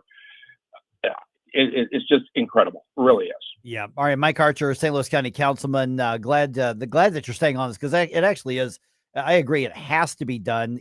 I like your approach and Mark's approach about saying, you know what, turn much of this over to the nonprofit. You can contract and hold them accountable kind of at a one point of contact instead of the mess that you're dealing with right now. So I think that's the right approach. But in the meantime, I'm glad you're all over it, Mike. I really appreciate the update for us. Well, thank you for having me on. It was a pleasure. All right. 314-912-1019. Going to bring you up to date on what's happening around the country and here in the St. Louis area, including the question being brought up, should President Trump have to get Congress's okay before launching any missiles or sending any flight sorties over Iran? Because both Republicans and Democrats are starting to raise that question. We'll give you that update right around 6:51. Mike Ferguson in the morning. People talk about federal money as if it falls from heaven. You know, we thank heaven for it, but it came out of people's pockets. On News Talk STL.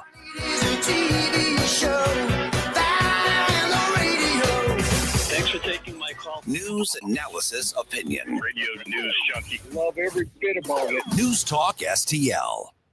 Tim Jones here from my great friends at Comprehensive Chiropractic, the premier chiropractic and sports performance facility in the region. How do I know? Simply put, they've helped me on many occasions. Here's another solution to your everyday aches and pains. The Studio Health and Wellness Center. Services include Pilates and yoga, both with certified instructors. I can also highly recommend the massage therapy, which is not an indulgence. It's a proven method of healing and restoration. Trust my friends at Comprehensive Chiropractic in Eureka, cchiropractic.com. That's cchiropractic.com.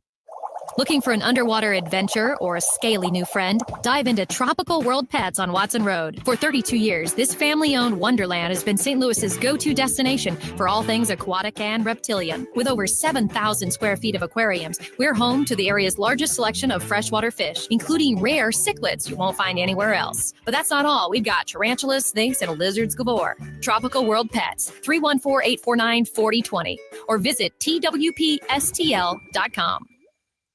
Experience the true flavors of Mexico at Dos Primos, O'Fallon's premier Mexican restaurant. From sizzling fajitas to homemade caldo de pollo, every dish is crafted with the freshest ingredients and traditional recipes, all made fresh daily in our kitchen. Cool down with our famous margaritas or your favorite cerveza, while our friendly staff makes you feel like family. Dine in or carry out. Visit DosPrimosMexicanRestaurant.com or find us on North Main in O'Fallon. This is Mark Harder with RE/MAX Results, the #1 RE/MAX franchise in the region. As a licensed real estate broker with RE/MAX Results for over 20 years, I've seen the ups and downs of many real estate markets, including the one we're in right now. With the spring market in full swing, now is the time to leap into the buying or selling of your home. Someday is not a day. Today is the day to make your move. Call me at 314-852-8933 or email me at markhardersells@gmail.com. This hour of Mike Ferguson in the morning is brought to you by Stifel. Request a portfolio review from your Stifel financial advisor at stifel.com. That's STIFEL.com.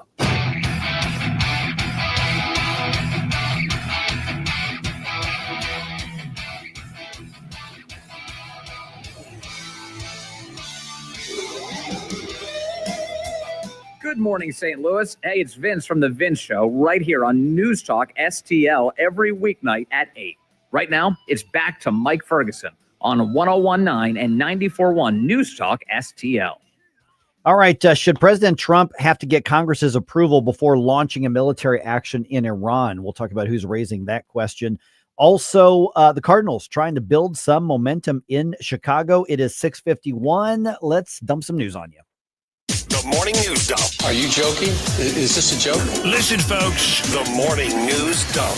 Okay, President Trump upping the rhetoric against Iran now that it looks like a diplomatic solution is at least less likely. I don't know if I'm going to say it's completely off the table, Gabe, but I think it's less likely at this point. Oh, yeah. I mean, Iran is kind of, they're still posturing, and I think they still are playing as though they have the leverage here for some reason. I don't know why, Right. but yeah, I think President Trump in particular is kind of done playing, and he's done playing in a way I don't think previous presidents are done playing. You know what I mean? Yeah, I think that's fair to say. Yeah. So I think Iran might be making a miscalculation here. And here's the story on the president's latest comments directed at Iran.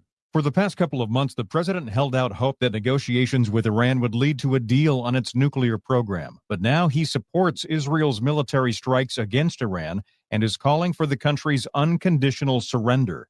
In several social media posts, he boasted that we now control Iranian airspace, claimed we know the location of Iran's supreme leader, and warned the U.S. would come down hard on anyone who targets American troops. Greg Clugston, the White House. Okay, so we're talking about war-like stuff. Yes, very warlike stuff. Very warlike stuff. Mm-hmm. Things go boom, people die. That's warlike. Yes. Okay. So should the president have to get Congress's authorization for that? Such a good question. Yeah, Democratic Senator Tim Kaine on the Senate floor argues that he should. The Senate is required to take this matter up for an up or down floor vote about whether or not war should happen without a vote of Congress. Okay, so Congressman Pat Harrigan, a Republican out of North Carolina, was on Fox News at night on obviously Fox News Channel, and here's his response. We should not be handcuffing President Trump and taking options off the table from him in the eyes of our adversaries. That is the worst thing that we could do right now when actually trying to achieve a diplomatic solution. Okay, now there are some Republicans who are saying, no, wait a minute, the president should get the okay for going to war. Mm-hmm. And I guess the technical question when you're talking about constitutionality goes, Right. Is this actually going to war? It's not declaring war on Iran, because that's a whole different thing. I Mhm. don't think that would be a good idea. Right. Because then you get into the Islamic allegiances in the Middle East. And I Right. don't know that you necessarily want to do that. But is it fair to say any president should at least have the support of Congress before launching military strikes overall, or be on the same page with them, which has been done by previous presidents, whether it's, Clinton, he did at times, other times he didn't, George W. Bush and some of the others. Oh, yeah. I think pretty much every president since, Reagan. Well, yeah, I mean, and the thing is at the very least, it was typical for the top leaders in the House and the Senate. Oh yeah, they were brought into the Situation Right. Room. It's like, hey, by the way, but I never saw it though as permission. I always saw it Yeah. as very much this is what I'm going to do. Are you on board? Because I'm gonna do it. Right, So right. Well, state your piece but now. that's part of the being on the same page. Yeah. Maybe that's the aspect. Now, some of these congressmen, mostly Democrats, but a couple Republicans, are essentially saying no. He needs Congress's permission, right, to do that. I don't know if that's true, but I do think it's a fair question to ask. Yeah, and it gets into that squishy. I hate to sound like the Bill Clinton. What it the depends meaning of on what the is, yeah. definition of is, but it does really depend on what the definition of war is, because really, when you declare war between nations, that has had a historical connotation for all of human history essentially. Exactly. But when you just occasionally you have a skirmish, you have a bit of a confrontation in the modern age, you throw a couple of cruise missiles at somebody. Those things haven't been considered war. If you're going to change, I would say change the definition of war to include those limited actions. That's a whole big thing. My hope is that at least there's good communication, and if Congress's authorization is not needed, at least there's that communication, so that at least people are going to be on the same page here, because there are reasons why the founders wanted to make sure that these decision-making things were not vested in just one person. Now, he may legitimately have the right to say, yeah, we're going to launch a few missiles. If it's a few things to do support stuff, he may not need it, but I think it would be a good idea for him to at least, if not consult, inform. I would like the parameters to be written out and have defined edges to it, basically. Right. So limited strike, whatever that needs a definition, in the same way that war needs a definition, so that we can kind of define those. So I think presidents should have the ability to conduct limited strikes without congressional approval, but they can't, but war needs to be congressional approval. So we need to define those terms. All right. Let's see here. A couple other things that are happening. Let's go right to the sports here. Cardinals win the first game of the series with the White Sox last night, 12-2 final score in Chicago. Alec Burleson, Victor Scott II, both had home runs. Same two teams play again this afternoon. That is a 6:40 start time. Sonny Gray going to be on the mound for the Redbirds. He is looking for his 8th win of the season. And we are not even close to the All-Star break. So he is having a fantastic season at 7-2 right now. Yeah. And it is official. There is another Cardinals Hall of Famer, and it is the Redbird himself. Yeah, buddy. That's right. Fred Bird has been inducted into the Philadelphia-based National Mascot Hall of Fame. Did you know yesterday was National Mascot Day? That was one of the days that I could have included in my tell me something good, but I opted for food. I didn't get him a card. Oh no. Oh, that's my mistake on that. So the class of 2025 is 5 mascots chosen from 28 nominees. Fred Bird became the Cardinals mascot in 1979. He is the 9th MLB mascot to be picked for the Hall of Fame honors.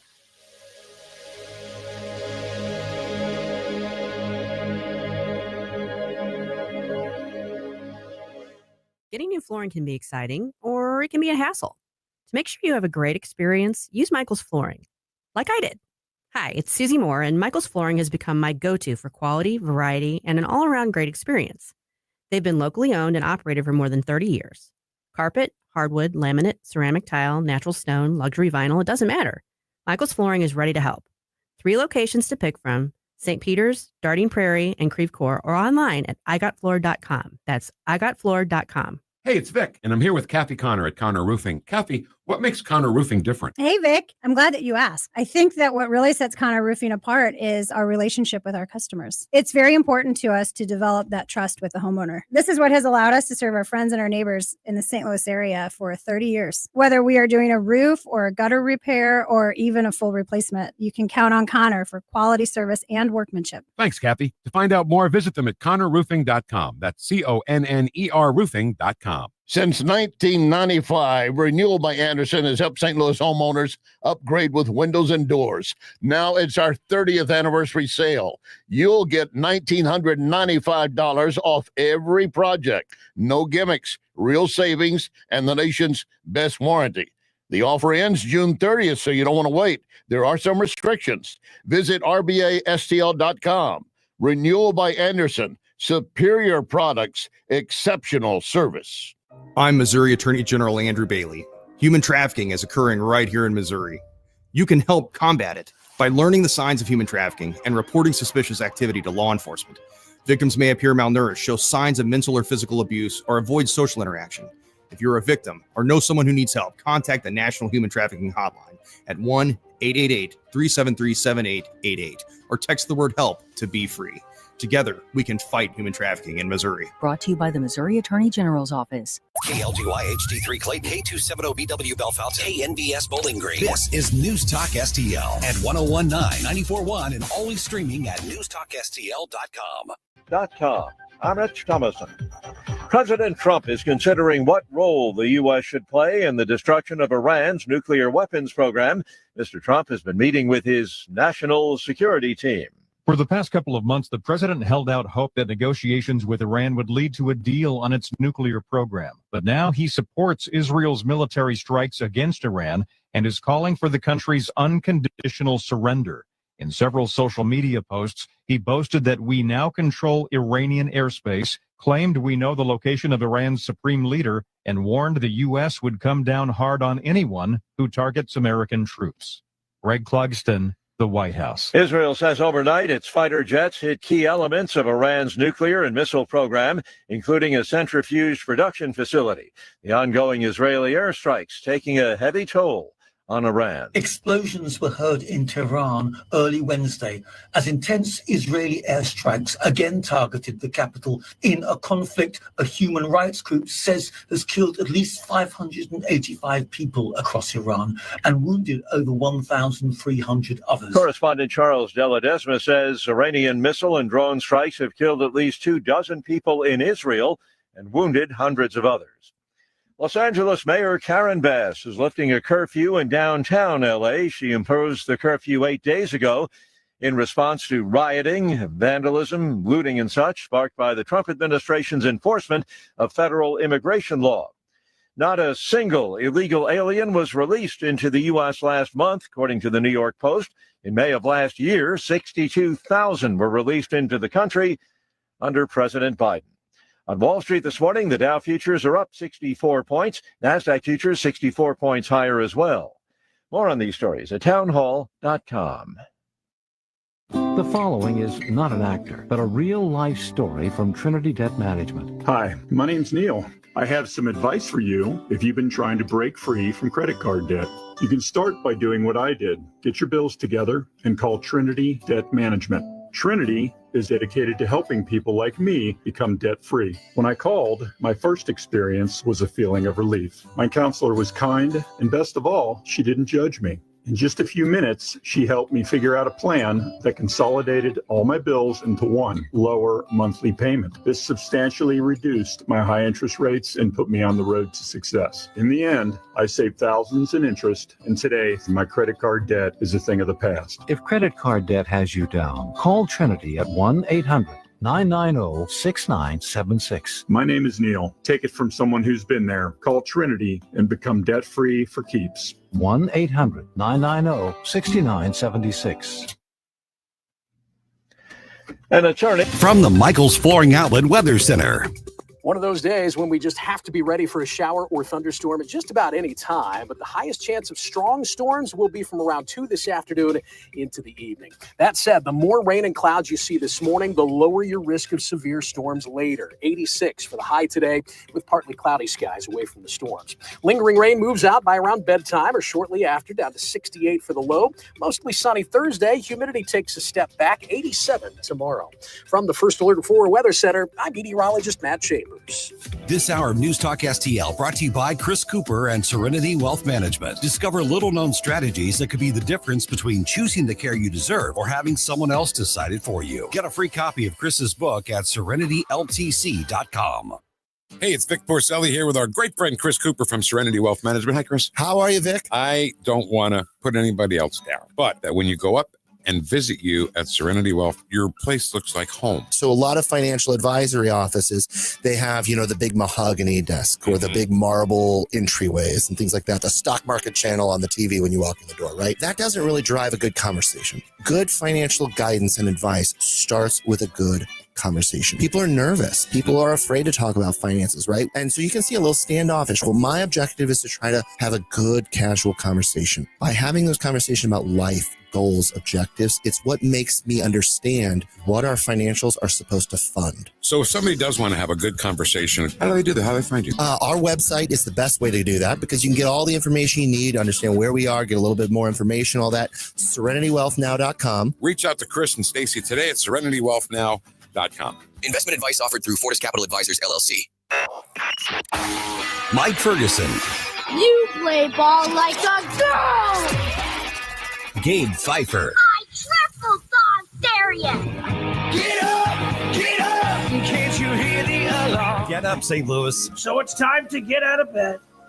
Pour yourself the greatest cup of Kofifi the world has ever seen. Rise up with one voice.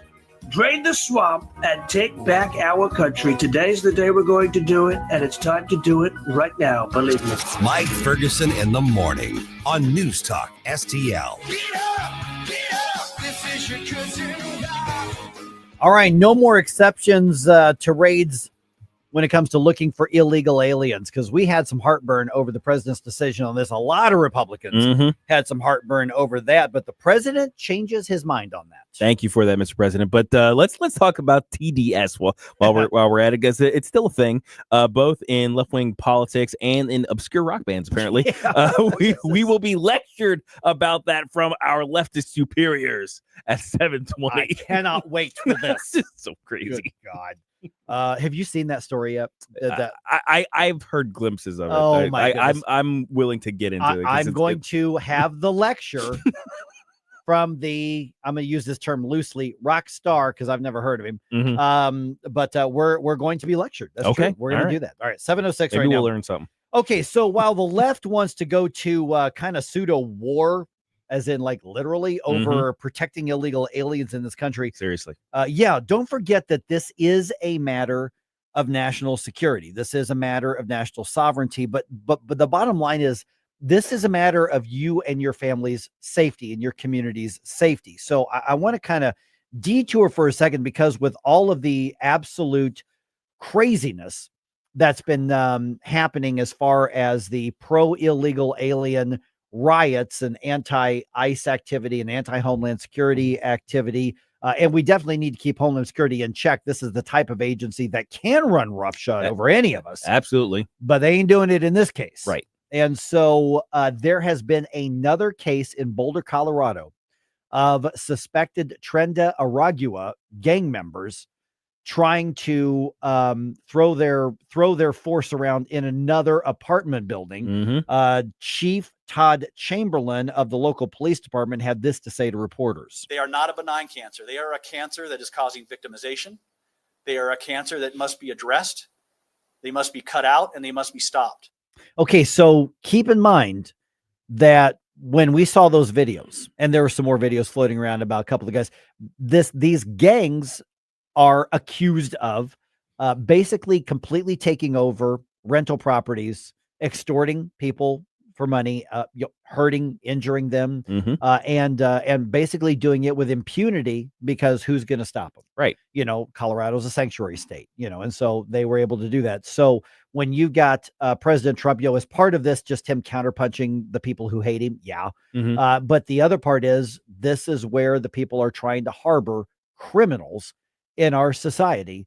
And this is a reminder. Now, I almost guarantee you that this round of the TDA gangs in the apartment, it's not going to make the national headlines like the last one did. It's being overshadowed by other stuff. And the leftist media, they don't want that reminder that, oh yeah, the right is correct about this, that the president and the administration are actually correct about this. They don't want to put that reminder out there. Even when it made the headlines the first go round, everybody was trying to diminish it. They was like, oh, it's just one apartment. Oh, right. You remember all that stuff? They were just like, oh, it's basically no big deal. It's only a couple of people who were terrorized. I remember that. That's amazing to me. Smug reaction on the left by this. Because basically, oh, there's just a few Americans who don't matter. That's what they were because we're saying. Sacrificing them on the altar of leftist ideology. That's exactly what they were saying, and they got smacked down by public opinion on that. So they're not even going to bring it up now. They're not even going to talk about the resurgence of some of these groups in certain areas where basically they've been given sanctuary by the state. But the deportations are going to continue. The ICE raids are going to continue, and we're thankful for it. When those of us with some measure of common sense see those videos, we're like, good. We are absolutely just good. Do it. And last week, the president, said, hey, some of these are good workers on farms and then, the hospitality. And he goes, there's an executive order coming on that. He dipped his toe in it. And it didn't work out well for him. So that water was cold. A couple of the things to keep in mind here is that the MAGA movement, the conservative movement, which again, there's some overlap, but not exactly the same thing. And Republicans in general were pretty open about, we don't like this, Mr. President. Yep. And he got pushback. He did. He got serious pushback. And that's one of the, I'll say the good points, I guess, of a populist president is that with enough public pressure, you can move them. Yeah, that's a good point. But here's the thing is that it's also a reminder, regardless of the president, if you are an ardent supporter of the president, he or she still works for us. That's right. That's right. We don't work for them. So that's just a reminder. And the president has now changed course.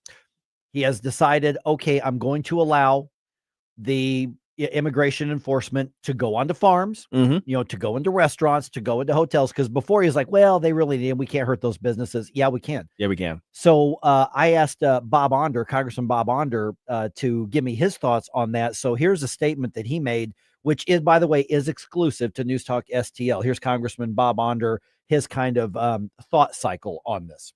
On Monday, the Department of Homeland Security told staff that it was reversing guidance issued last week that agents not conduct immigration raids on farms, hotels, and restaurants.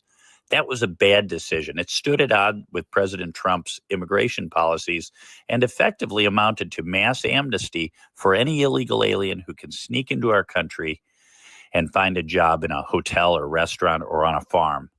There is no reason whatsoever to coddle businesses whose model is breaking our law and exploiting cheap illegal alien labor.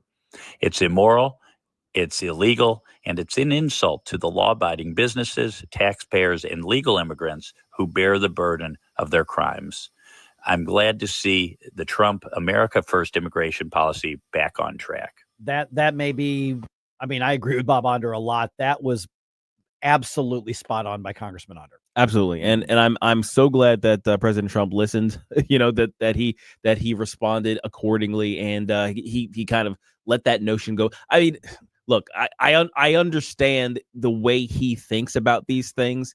He's thinking economically. He's thinking, maybe some of the larger implications to the economy that could come from these things, like higher food prices and things like that. But and it may very well happen. The pro illegal immigration under both Republicans and Democrats has been subsidizing bad business actors who have been undercutting the cost of hiring workers. Right. And that means hiring illegals instead of hiring legals or Americans. Right. Paying them under the table, bypassing various tax laws and labor laws and things like that. So yeah, there are businesses who are going to quote unquote suffer because of this. Actually, and to be fair, there are businesses who have hired illegals unknowingly.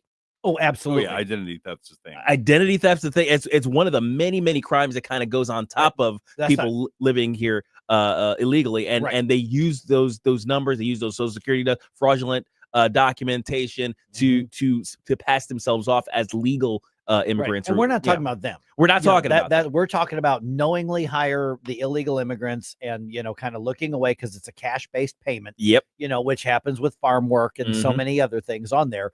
And so the president got it wrong last week, and this week he's getting it right. That's right. So give credit where credit is due. He got pushback. And again, I understand the numbers. If you just break it down to a spreadsheet, one of this kind of has been illegal immigration, and turning a blind eye has kind of been a subsidy, frankly, for our food costs. Yes, it really has. It's true. And if we had a secure border where we didn't have tens of millions of illegals, where we didn't have the gangs, we didn't have, the human trafficking, if we didn't have all of that, and a few illegals got in and they were being paid under the table on the farms, nobody would care. This wouldn't be an issue. The person who's cooking your tacos at the restaurant wouldn't be something everybody would kind of roll their eyes and chuckle at it. Well, they snuck in, that sort of thing. That wouldn't be the issue. The issue was the wide open border and the green light Joe Biden gave. And now you have to take an all or nothing approach. And the president now has gone back to the all approach. And I'm very glad that he did, because again, he was wrong last week and now he's getting it right. And I think Congressman Onder made that. I think he summarized that very well. Absolutely. Now, I still think though that we're not on pace. We're not moving at the pace that we need to be. I think that the intended pace is like 1,000 deportations a day. Yeah, or something like that. It's. Do we have enough airplanes for that? No. Okay, I was like, that's a big number. That's a big number. Now, of course, that's not counting the self deportations, which is a thing. The more you enforce, the more self-deportations become a sort of force multiplier for what you're doing. But we're still not moving fast enough as far as I'm concerned. Absolutely. Okay. Been a while since we've heard of overt TDS cases that caught our attention. I mean, they're out there all the time. Oh, yeah. But a couple of them are you got to hear it. And yes, we're going to get lectured by a self-important leftist here around 7:20. So take your medicine, people. It's coming in a few minutes.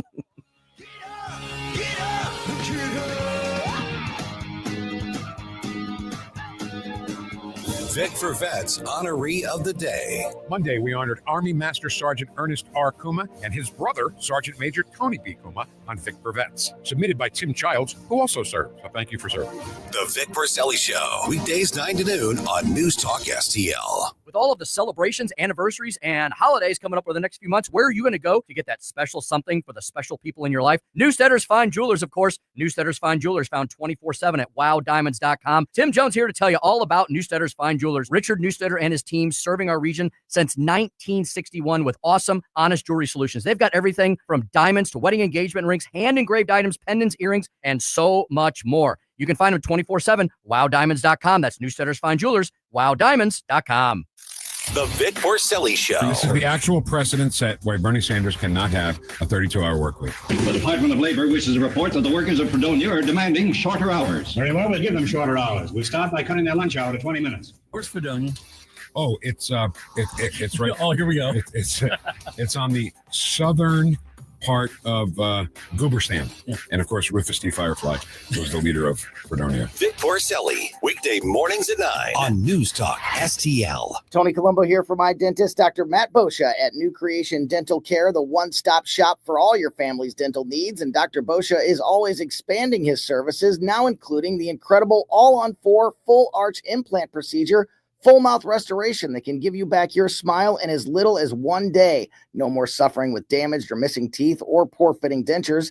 You can see some amazing smile makeovers, learn more about the all-on-4 procedure, and see everything Dr. Boscia can do right now at newcreationdentalcare.com. I'm Dr. TJ, owner of the Institute of Natural Health, co-owner of Optimal Nutraceuticals, and the host of Wellness One. Wellness One is designed to cut through the nonsense and provide you common sense science-based information regarding health and wellness. On the show, we discuss topics like thyroid health, gut health, hormone optimization, and many others. Our show airs Saturdays at 10 a.m. and 2 p.m. and Sundays at 11 a.m. and 3 p.m. right here on NewsTalkSTL. And you can visit us at inhstl.com. That's inhstl.com.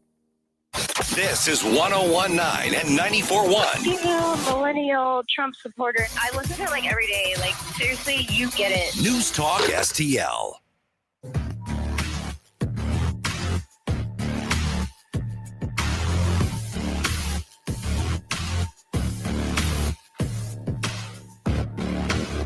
When they called me unbroken, I knew.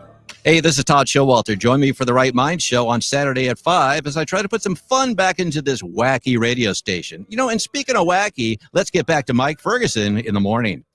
All right, TDS? TDS, anybody? Man.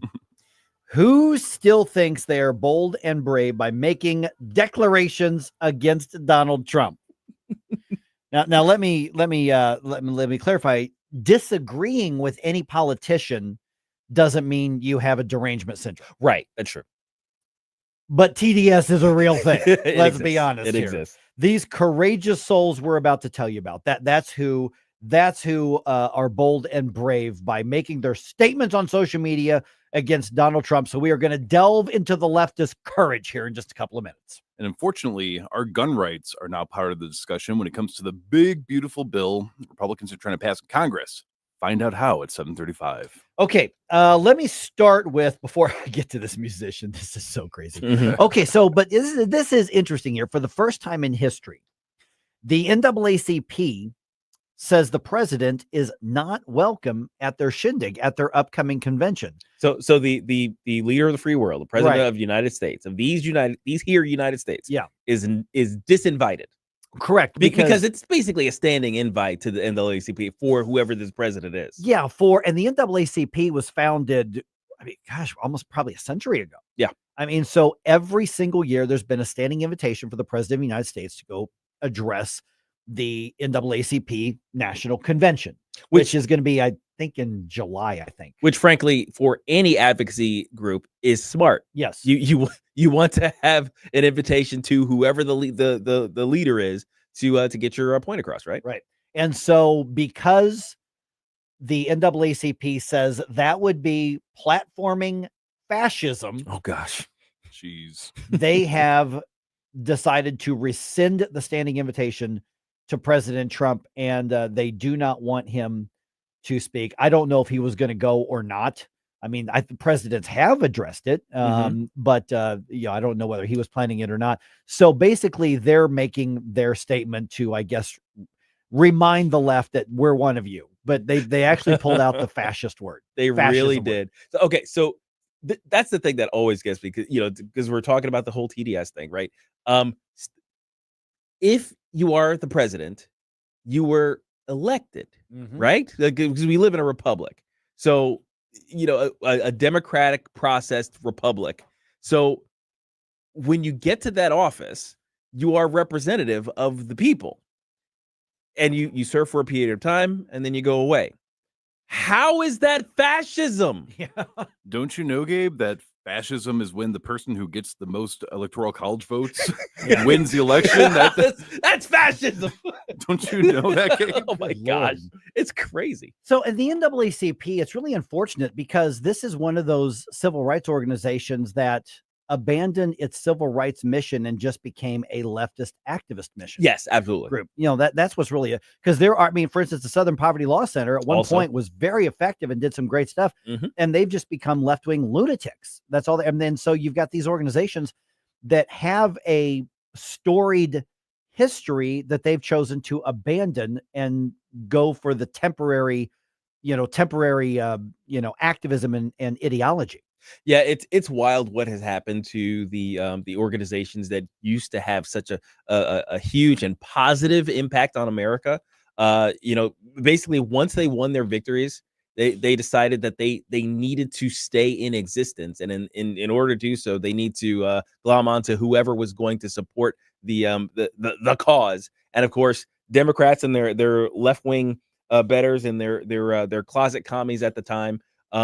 They were all for co-opting these various social movements, and here we are today with groups like the NAACP, who are just essentially the black mouthpiece for Marxism. In America, unfortunately. I mean, unfortunately, because there is such a great history decades ago. Yeah, they went off the rails a long time ago. Sure did. Okay, there's TDS, there's Trump derangement syndrome. And then there's this. Okay. This is extra TDS. Oh my goodness. The second this is strain. Acute TDS. Acute TDS. But what's the funny, Omega strain. Yes.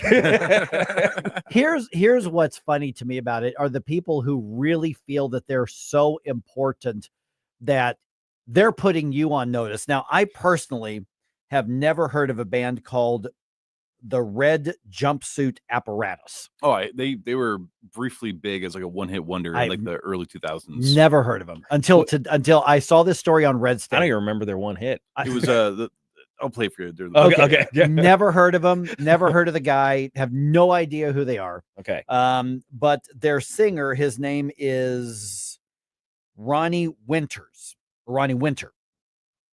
That's the guy who sings, and he goes on social media. One, to chastise Christians who supported Donald Trump. Okay. And two, to make it very clear that he is in charge and you have to pass an ideological test to go to any of their shows for this band that I'm guessing most people have never heard of in their entire lives. All right. Yeah. So he goes on social media, and here's the bulk of his rant. Look, man, the thing about being woke is you're awake. And once you're awake, you can never go to sleep. And not only has nothing changed, but everything they said was going to happen to woke people has happened. You have done nothing but prove them right. So here it is again, in case somehow you missed it. Hi, I'm Ronnie Winter. I sing for the Red Jumpsuit Apparatus, and I actually follow what Jesus says. If you're a Christian and you're watching this and you voted for Donald Trump, shame on you. You are not allowed to come to my shows. I don't want you there. Don't come to my shows. It's awesome that you love Face Down. It's not for you. It's not your song. Okay? It is not your song. If you voted for Donald Trump, do not come to my shows or ever, not just like these 4 years. Don't come to my shows because you're going to hear a lot of woke propaganda and you're going to hear like the actual words of Jesus. You're going to see a lot of acceptance from all areas of life and races. And you're just going to see a lot of like harmony. Okay, that's not what you're about. Okay, don't come. Refunds are available. Forever don't come. Goodbye. So take your orders from this guy you probably never heard of, who probably couldn't fill a local bar with his band. So the song Face Down is their one big hit. That's probably the only song that I've never heard of it. It's an anti-domestic violence song. So I do props where it's due for that. But yeah, that it's hilarious that he knows that's the only song that anybody out there would have even heard of from them. And they have not. I'm surprised they're even still around because I'm really big into that sort of music, and they just don't do anything. Nobody talks about them. Right. I mean, and obviously, the running joke is that I only listen to 80s rock music. That's not true. I listen to a lot you of also stuff listen to late 80s music. Yeah, exactly. And Early I saw the Red State article on this, and I was just cracking up. I mean, because it's not even so much, rock musician doesn't like Donald Trump. Okay, fine, whatever. Whatever. You get a bunch of that. But the big names who speak, Bruce Springsteen, we laugh at Bruce Springsteen when he goes on his rants. Yes. This guy has this tone like, I am so important. You don't have permission to come to my show. I order you to not go. Who are you again? Great way to sell your tickets, by the way. Don't come see us and don't buy our stuff. Great Okay, business model. deal. All right, you got it. But the thing, Bart, like, shame on you, now this isn't an inherently Christian band, is it? I didn't know. I mean, they're a rock band, right? I mean, yeah, or they're a like pop band or whatever they are. like a metal core-y, like a hard kind of pop metal. It's hard to explain. But, yeah, I don't know. But yeah, no, I would have guessed that based on the one song that anybody even cares to listen to. Right. And the funny part is like, listen, you cannot, in my opinion, be a leftist and a sincere, committed Christian. Yes. I think they are diametrically opposed ideologies. Exclusive from each other. Now, there are people on the right who get it wrong. There are people on the right who mistake their political ideology for their Christian faith. That's true. There are a lot of people who get it Absolutely. right. And you know what? I'll go ahead and piss off a few people. There are people who have included MAGA and Trump in their religious beliefs. Yes. And that is wrong. And there's a lot of people who get that really, really wrong. If you are looking for an example of the Christian faith, Donald Trump is not the guy. No. He's not the guy in his history. He is not the guy now. That has nothing to do with the politics of it at all. Right. As Still and I would debate when he was on here, we didn't elect a pastor. Right. We elected a president. So it's funny to me when the left is like, shame on you Christians. Your Christian faith should have prevented you from voting for Donald Trump. So instead, we would vote for Kamala Harris, the supporter of all the trans crazy mutilization of our children, the indoctrination of them into sexual deviancy. Right. If they survive the womb, if they're allowed to. Yeah. Right. Exactly. Come on now. Come on. Look. A president is, and we talked about this earlier. A president works for us. Yes. And you may like them personally. It's like liking your favorite manager of your business that you own. It's like, yeah, I like that guy. He's I like the cut of his jib, but you're not giving him your daughter. That's right. Yeah. You know what I mean? It's like, I like the way he runs my business, but he's not babysitting my my grandkids or whatever. He's not somebody that I'm going to respond to when he gives me spiritual advice. Right. You know what I mean? But he's a good manager. That's how I think a lot of Christians were able to vote for Donald Trump. And frankly, they were voting against Kamala Harris in some cases. True. Yeah. But frankly, and rightfully so. Frankly, that's how a lot of us Christians vote for anybody, because none of these people are Jesus. Yes, right. So they all have massive flaws. Some of them are more apparent than others. Some of them hide them better than others. But really, we're just looking for a good manager. I want to give my condolences to 101 Straight Up on the Rumble chat box. Oh, yeah. He says, I'm devastated he doesn't want me at his concerts. I know. We're feeling it. We're all feeling it. I looked up some of they are touring, but I looked up at some of the venues. They're like, 1,500 people or so capacity. Yeah, but they're not getting that many. They're not getting that many. I mean, seriously. I mean, if you took them to one of the rock bars around here that I go see, they're not filling those. Oh, no. I mean, it's like truly. No. I mean, I listen to a lot of music radio, a lot of rock radio when I'm out of work, and I've never heard of this band. If they booked at Diamond Music Hall, the retro nerds would beat them. The retro nerds were totally outdrawn, without a doubt. So, but that's what's funny is like he had this such self-important tone, so smug. I am so important. You better listen to me. I'm like, you are a scrawny. You look like you are on crack and meth. You are so scrawny and skinny. The wind would blow you away. Maybe he wanted an excuse for why his concerts are so poorly attended. Oh. Speaking of controversial musicians, apparently there's a rapper that thinks violence is freedom of speech. Ooh. So don't go anywhere. Ooh. Larry Connor's commentary is coming right up.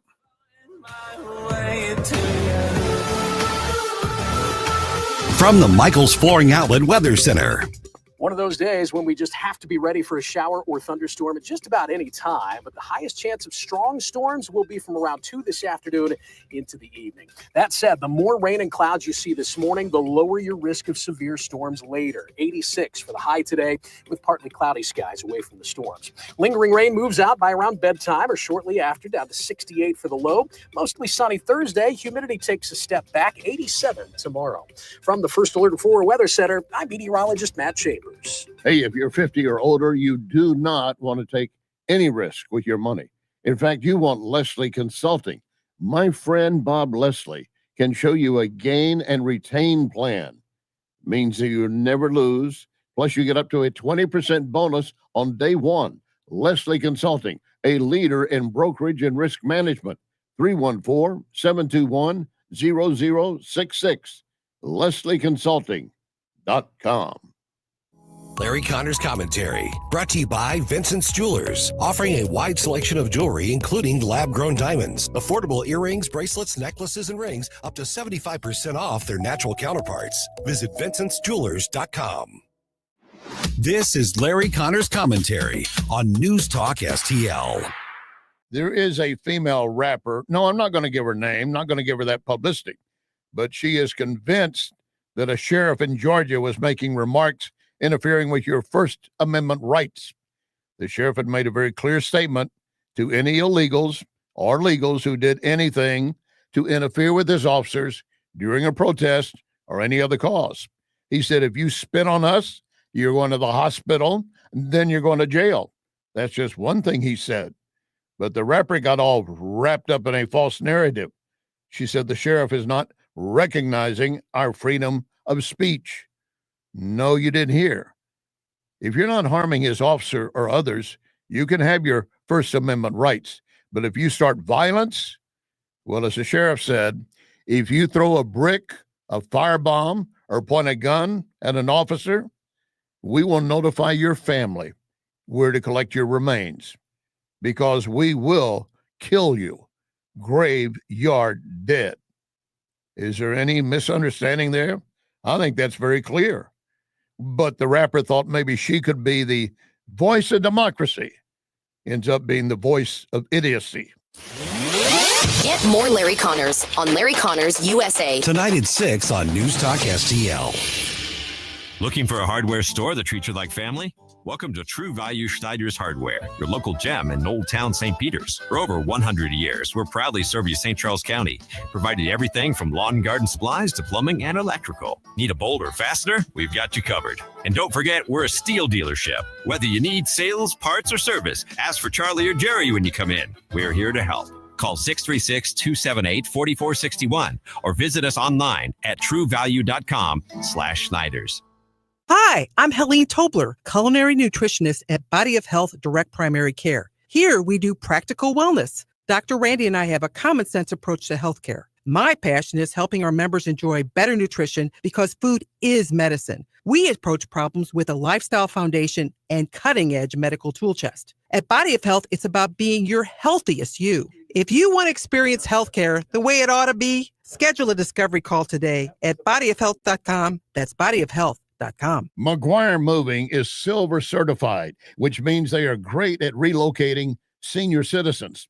In fact, McGuire is a household name because McGuire understands the stress involved when moving older adults. So if you or family members need help moving, I highly recommend McGuire Moving. 314-241-0600. 241-0600. Get a free in-home estimate. McGuireMoving.com. I think you're a little confused. News, analysis, opinion.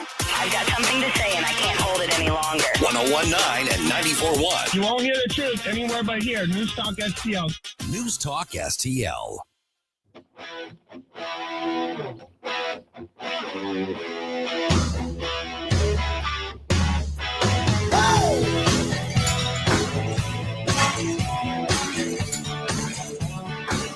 Hey guys, Aaron Dorr here, host of Shall Not Be Infringed, Sunday nights at 9. But now it's more of Mike Ferguson in the morning on News Talk STL. All right, there's both good and bad in the so-called big, beautiful bill that President Trump wants Congress to pass. We've talked about that a lot as far as, the borrowing and the spending. And there are things in there that just have to get done, extending the Trump tax credits. And, there's stuff in there that we're not really wild about. So it's a mixed bag, like almost all legislation in Washington, D.C.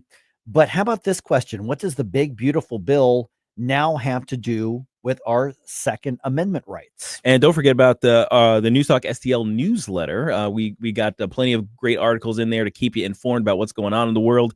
And we have exclusive Todd Showalter comics in those. It's free, it's weekly, and it's fun. So, sign up at NewsTalkSTL.com. All right, we're joined now by Patrick Parsons from the American Firearms Association. Patrick, good to chat with you again. I appreciate you being on here. So people think of the so-called big, beautiful bill as something to do with just spending and taxes and the economy and all that kind of stuff. And certainly that's the main focus of it. How did our Second Amendment rights and that work its way in? What is it we need to know that's included in this bill from a two-way perspective? Hey, Mike, thanks for having me on. Yeah, there's been a lot of pressure from the Second Amendment community, including our organization, American Firearms Association. First, over in the House, there was an amendment that was put into the bill to not only reduce the $200 tax on suppressors from $200 to $0, but also deregulate suppressors from the National Firearms Act. Now, over in the Senate, what we've seen is this bill, so-called big, beautiful bill, get even better. For now, at least. So not only is it just suppressors, deregulated, tax from $200 to $0, short-barreled rifles, short-barreled shotguns have also been added to that, something that's called the Short Act for your listeners who may want to look that up. So not only do we have the Short Act, but the Hearing Protection Act in the Senate text of the so-called big, beautiful bill. Now, that's the good news. The bad news is that there's not only Democrats, but Republicans as well who are going to want to try to shred that over in the Senate. Really? Good morning, Patrick. Gabe Pfeiffer here. So what sort of opposition are we actually seeing? I mean, obviously the Democrats, they're hostile to 2A. We know that. But what are the Republican objections to these measures? Well, it would probably be from the Susan Collins, Lisa Murkowski, Rhino senator set. I don't see any problems from Missouri Senators Schmidt or Hawley on these issues, but Democrats, absolutely, they're going to be 100% opposed.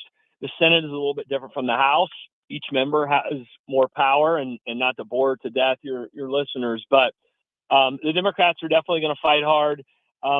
The only problems I could see are from some of these rhinos, and it's not just Collins, Murkowski. It could be Tillis out of North Carolina, the senator out of Utah named Curtis. So there's definitely some choppy waters ahead. Does that mean that we're not going to get this included in the bill? No, it doesn't mean that. But there's definitely some issues. And there's also what's called the Byrd Rule over in the Senate. And because this bill is what's called a reconciliation bill, it's an extension of the spending levels that have currently been going. What we might only see as well, and it's not what we want to see, and we're going to fight for it not to happen, but we could potentially only see the tax go from $200 to $0 and not complete deregulation of suppressors, SBRs, and SBSs. So that's what we're pushing for, complete deregulation, but we're going to see fights on all these fronts as we go through over the next, few weeks and maybe 6 weeks or so. That voice you're hearing right now is Patrick Parsons from the American Firearms Association. Okay, so the tax going from, $200 to $0, that fits right in with the tax and spending bill. Why include the deregulation in this as opposed to putting it in a separate piece of legislation? My guess is, Patrick, somebody's going to say, hey, wait, this doesn't have anything to do, but everybody's trying to get their thing in the bill. That's kind of how the omnibus type of approach works. So I don't want to get too wonky or technical, but why use this as a vehicle as opposed to trying to push, Eric Burlison or somebody else to file a separate bill? Well, yeah, as you know, Burlison does have bills to do this, but I think that, the Byrd Rule over in the Senate, as I just kind of explained, testing the limits of that, right? And for years, Republicans have just gone by, so-called precedent, perhaps over in the Senate. But I think the point here is just to push and push and push and get as much as you possibly can. And this is what the Democrats do, quite frankly. I mean, they get what they can and then let the courts try to come after them. And if we can get this through and the Democrats try to sue us in court, well, then let's have that battle. But I'd rather try to get it through now. And you're right. I mean, this bill, if we wanted to get into other topics, there's things in it so far that I don't like. But as it comes to the Second Amendment, we're going to get as much in there as we possibly can, try to completely destroy the National Firearms Act, and then obviously moved on to what we ultimately want is to get rid of the ATF as well. Now, are we getting any closer to national reciprocity? That is a separate bill, as as you probably know. Yeah, I mean, I think there's a decent shot of getting it through the House. The Senate might be a little bit more precarious, but yeah, over and over and over again, and we frequently poll our supporters across all 50 states. That one comes up all the time. It's what they want. They want to get rid of the NFA. They want to get rid of the ATF. We're pushing for as much as we possibly can. The Republican majorities in the House and Senate are narrow, and I'm not the one making that excuse, but that's what they'll tell us on Capitol Hill, that because of some, rhino Republicans somewhere that we can't get this or that. And that's kind of what I laid out to you guys earlier, but that's the reality of the situation. The point is, I think Republicans should go for it and go for it all. And instead of the conservatives giving in and taking what the rhinos offer, the rhinos should give in and take what we want. And that's national reciprocity, as you just said.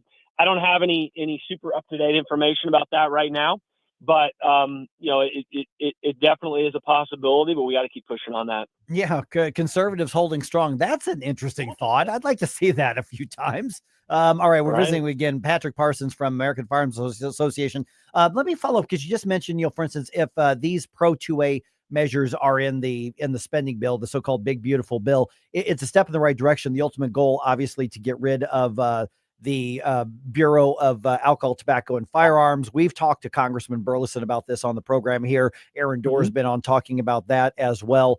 This is one of those things that Eric has warned, Congressman Burleson has warned us. He said, this probably takes term after term, session after session to do that. I want to see it done yesterday.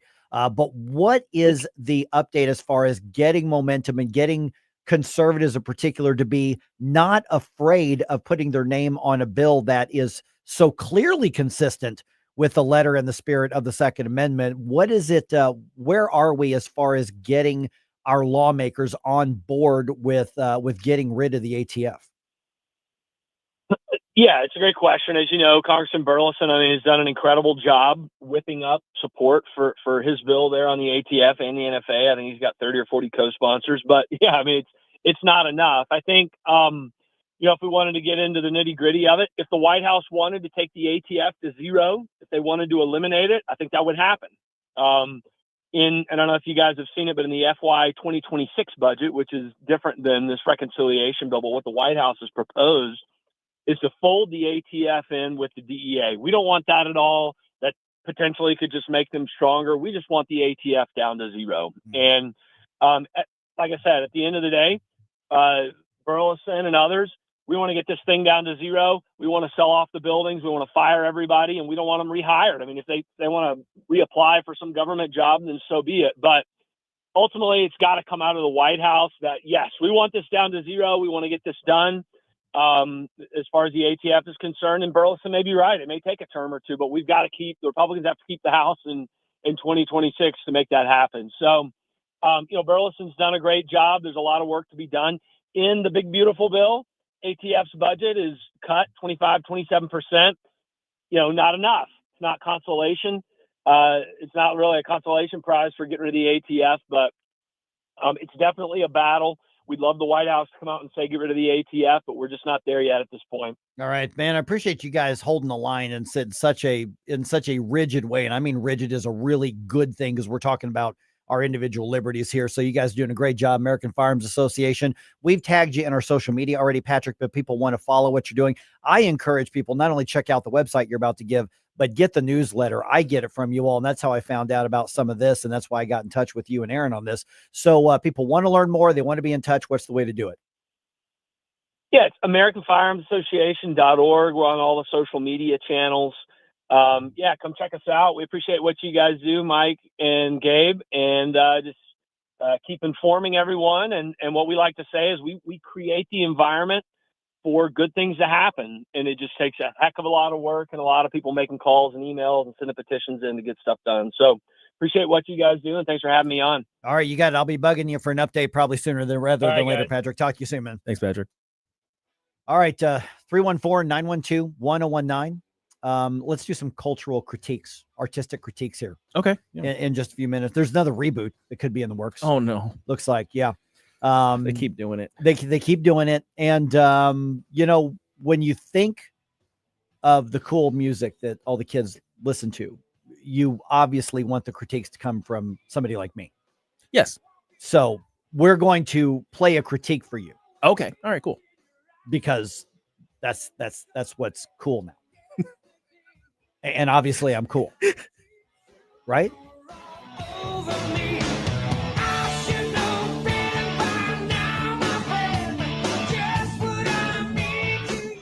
Mike Ferguson in the morning. He picked the wrong schoolyard to come into, I have to tell you this. On News Talk STL.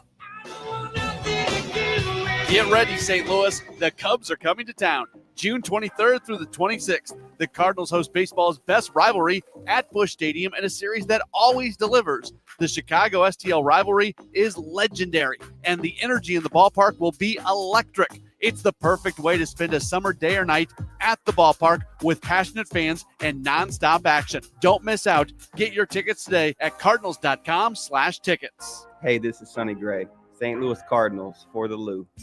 Hey parents, looking for something fun and unforgettable to do with the kids? Bring the whole family to a Cardinals game at Busch Stadium. From kid-friendly activities and giveaways to awesome promotions like Kids Run the Bases. Your little ones will have a blast, and so will you. Check out Family Sundays, presented by Smithfield, where select tickets include a free jumbo hot dog and soda. There's nothing like sharing the magic of Cardinals baseball together. Make your memories this summer at Busch Stadium. Tickets are available at cardinals.com. For 3 generations, one family has ruled the road in quality asphalt paving. Ruby's King of the Road Hot Mix Asphalt Paving. Family owned and operated. We're your leading authority for driveways, lanes, and parking areas. No project is too small or too large. We cater to both residential and commercial needs with unbeatable quality at just $38 per square yard plus labor. Call 636-295-9949. 636-295-9949. Ruby's King of the Road Hot Mix Asphalt Paving. You save when we pave. Dude, this house is perfect. Crumbs everywhere, sticky counters. I've already texted the colonies. Sweet, I'll bring my 500 cousins. This will be the biggest ant rager of the summer. Let's party! Wait, oh, what's that sound? Oh, no, it's those trucks with the green wheels. Party's over, man. Party's over. This is Derek, the owner of All Solutions Pest Control. We'd love to help you out. Give us a call today for a free estimate at 636-486-7888. If a pest-free home is your goal, call All Solutions Pest Control. Frankenstein.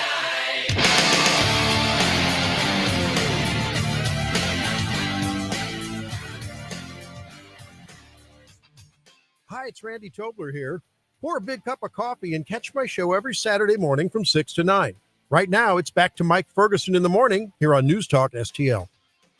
All right, I want to remind everybody that not only are we very culturally relevant here on Mike Ferguson in the morning. Yes. I want to remind everybody that. We're influencers. Yeah, we are on the cutting edge of what is hip, as the kids say these days.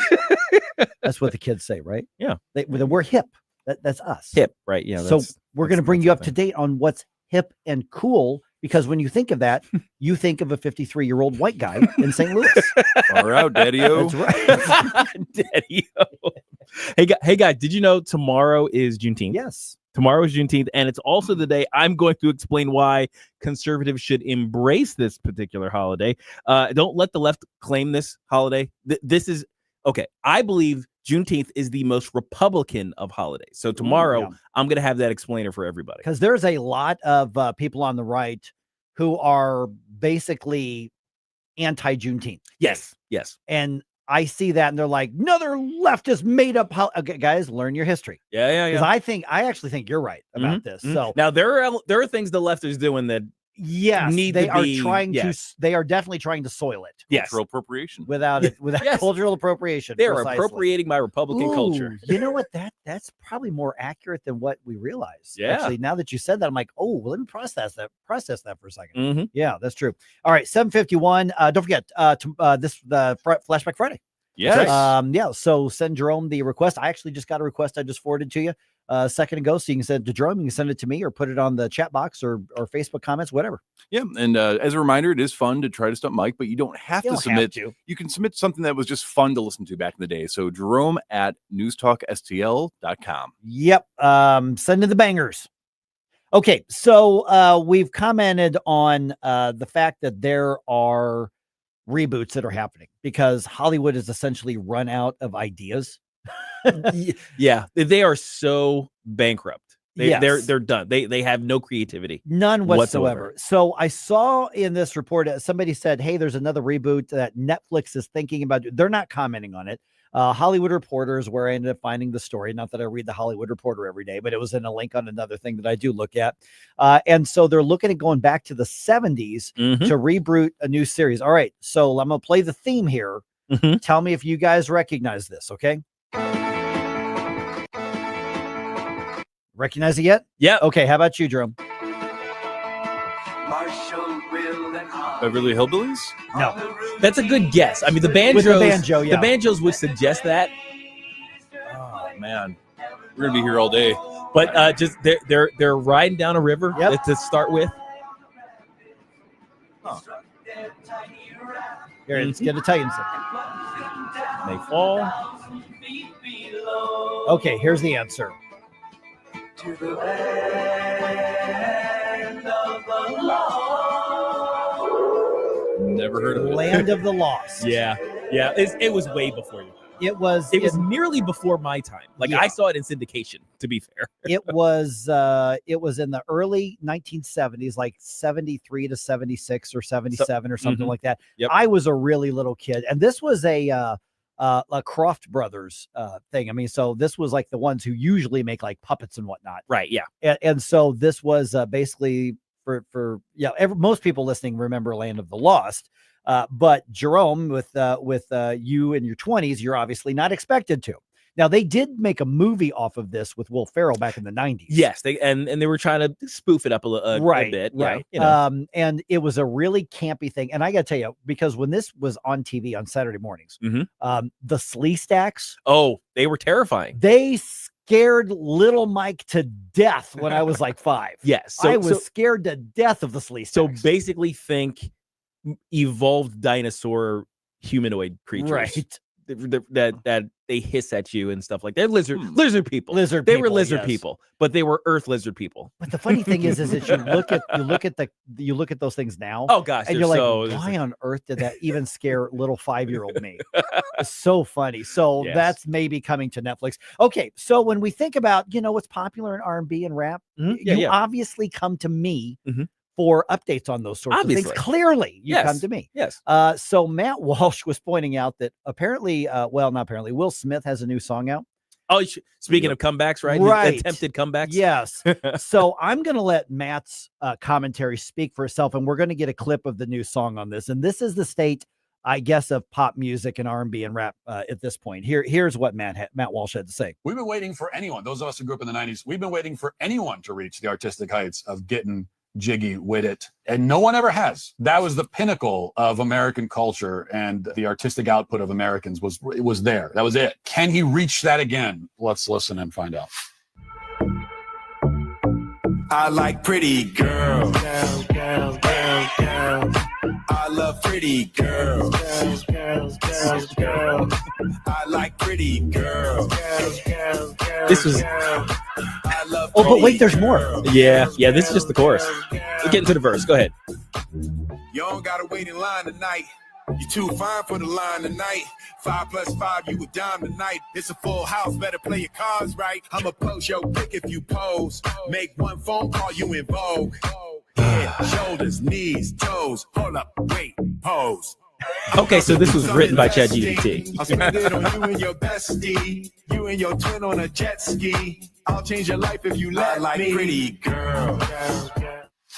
Okay, so no. Okay, so okay, so no. So that was a lie. So all right. So in order to make a comeback from his famously public cucking and his assault on Chris Rock right at a major show, And the various other humiliations he's suffered of late, because he's still married, right? Because and his wife is basically like, yeah, I'll sleep with who I want. He doesn't have a say on that. But, technically still married, I suppose. Yeah. And of course, his damaged children kind of running amok in the world is right. So in order to kind of to reclaim his relevance after all of that, he decided to write a really horribly written simp song. I mean, let's be that's what he did. Let's be candid. I am 53 years old and a white guy in the Midwest.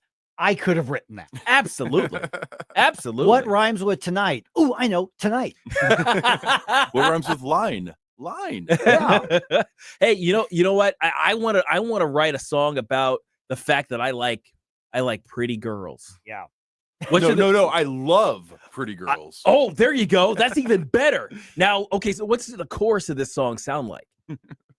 Okay, I'll just say that over and over again. Right, I like pretty girls. Yeah. I love pretty girls. I just know I say it over and over again. Do you think this was a defense of Jada Smith because he's tired of everybody commenting on her looks? But no, I like pretty girls. So if I like her, she must be pretty, right? Yeah, or is he trying to? Do I say it? Go ahead, man. The Diddy trials are going. They're going. There's rumors. Is he trying to tell everybody that he likes women? Trying. Transform your furry friend at Dapper Dog. Personalized grooming for dogs and cats of all breeds, featuring creative color treatments and luxurious spa services with quick turnaround and one-on-one care. Let your pup play all day in our bark park Monday through Friday. Need overnight boarding? We accept only 10 families at a time for truly personalized care. No extra charges for playtime, medications, or potty breaks, so your pet gets the attention they deserve. In St. Peters and in Troy, or at youdapperdog.com. That's youdapperdog.com. I'm Missouri Attorney General Andrew Bailey. Human trafficking is occurring right here in Missouri. You can help combat it by learning the signs of human trafficking and reporting suspicious activity to law enforcement.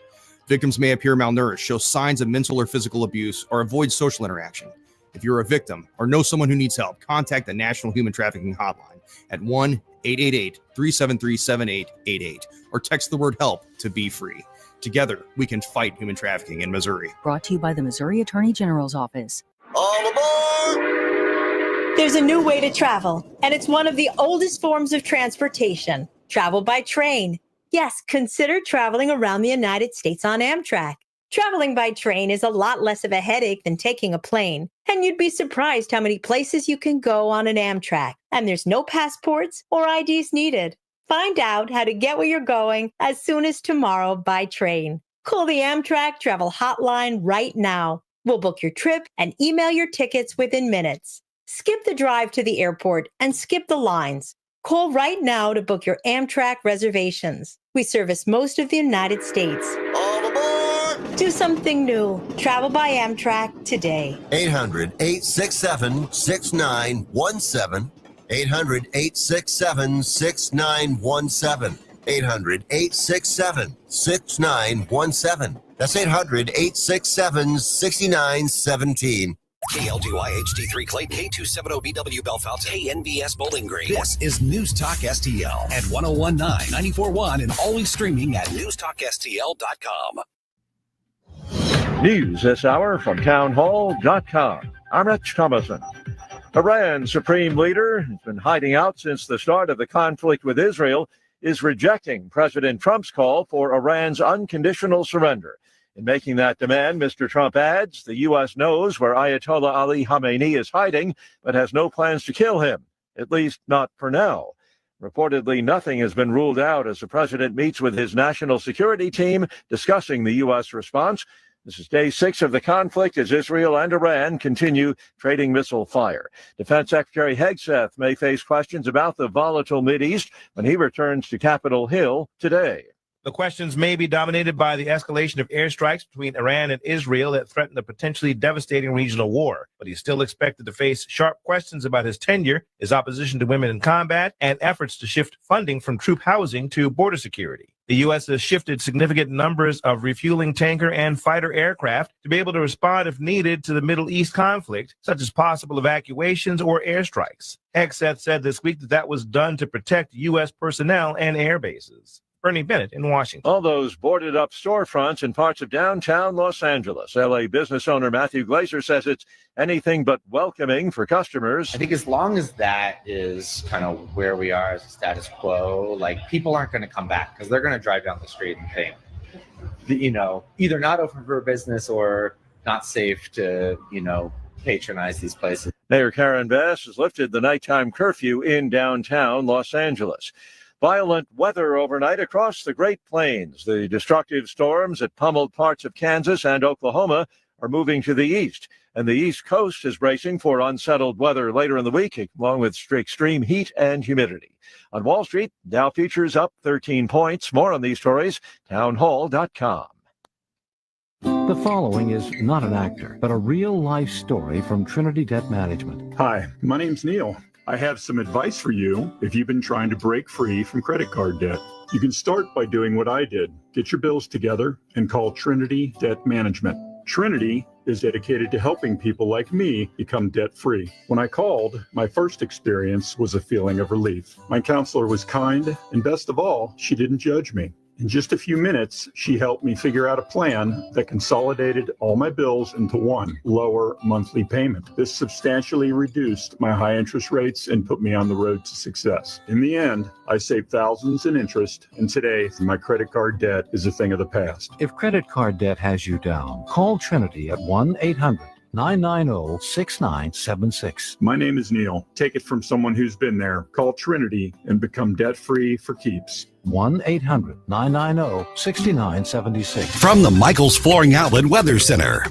One of those days when we just have to be ready for a shower or thunderstorm at just about any time, but the highest chance of strong storms will be from around 2 this afternoon into the evening. That said, the more rain and clouds you see this morning, the lower your risk of severe storms later. 86 for the high today with partly cloudy skies away from the storms. Lingering rain moves out by around bedtime or shortly after, down to 68 for the low. Mostly sunny Thursday. Humidity takes a step back, 87 tomorrow.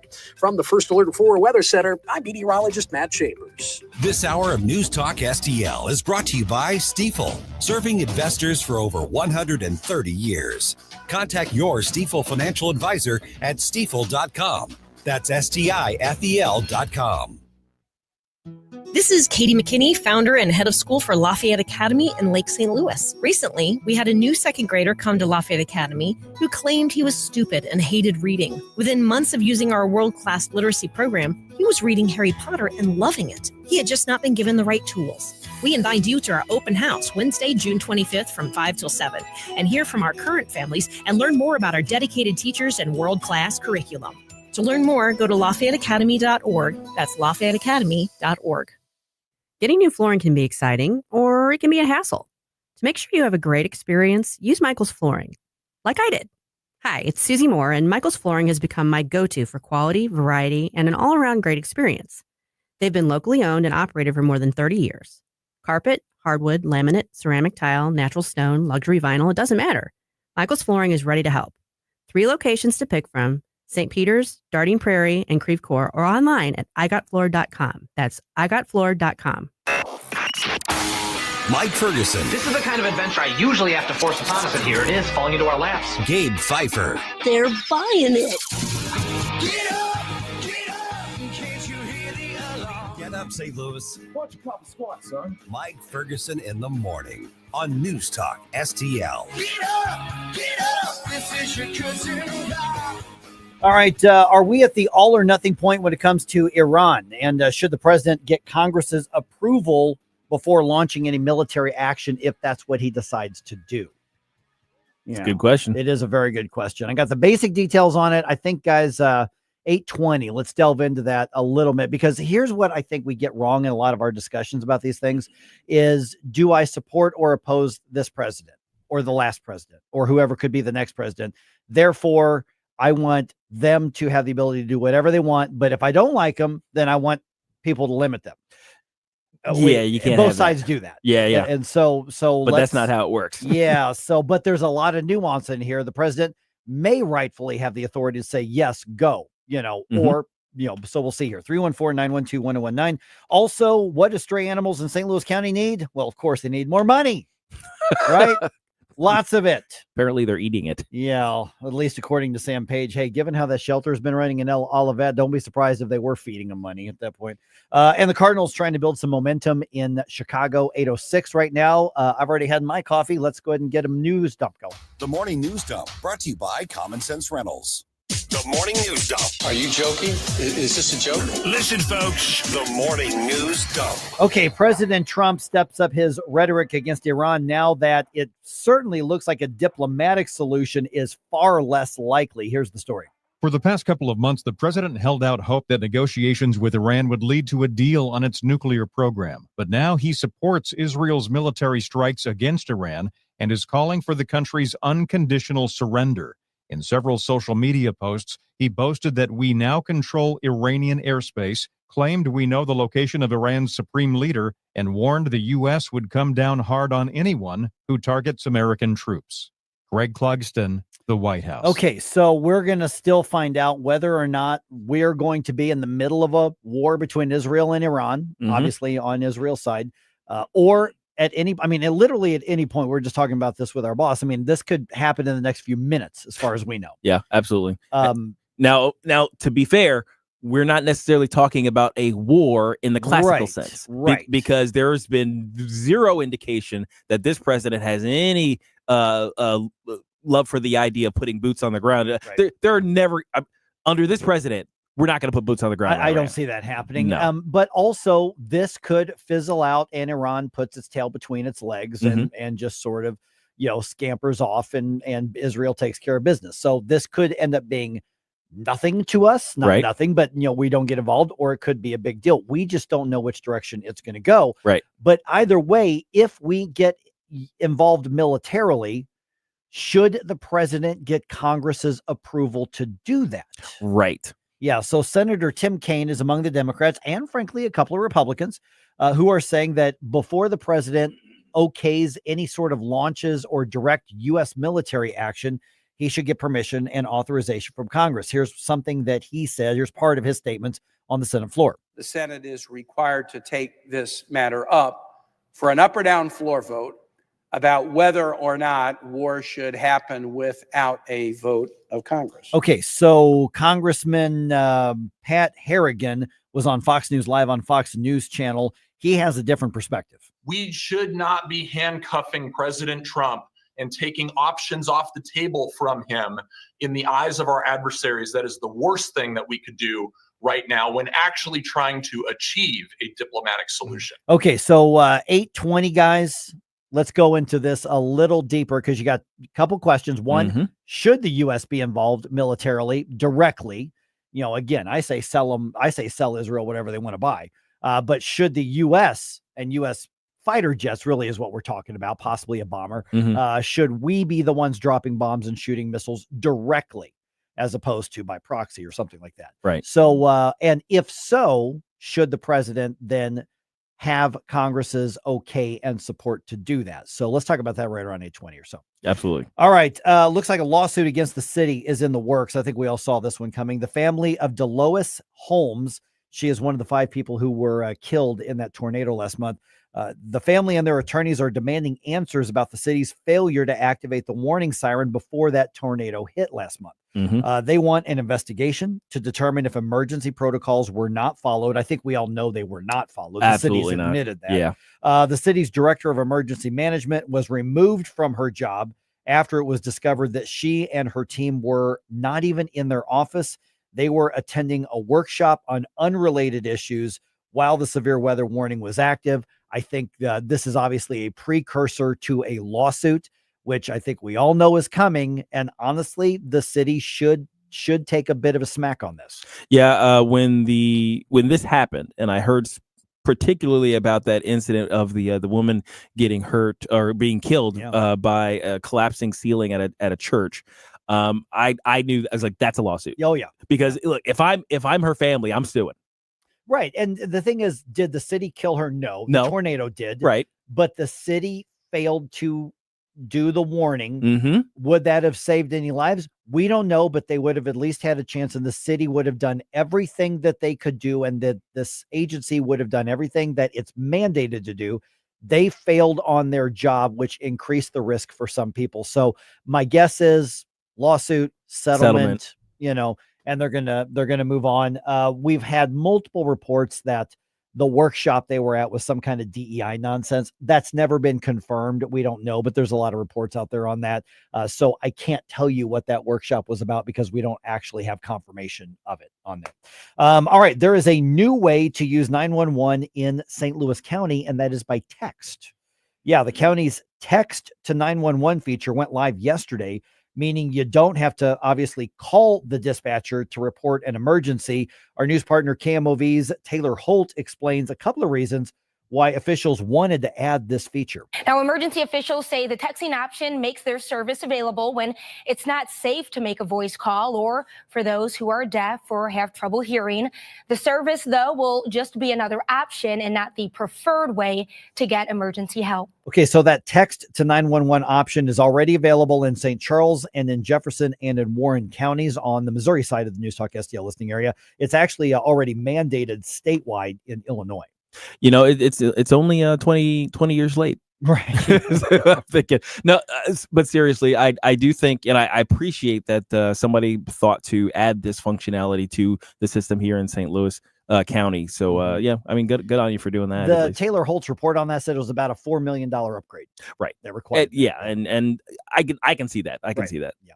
All right. St. Louis County Executive Sam Page is asking for about $21 million of Rams settlement money to be used to upgrade the animal shelter in Olivet. State officials yanked the facility's license after 3 inspections failed this year, causing that shelter to not be allowed to operate, at least out to the public.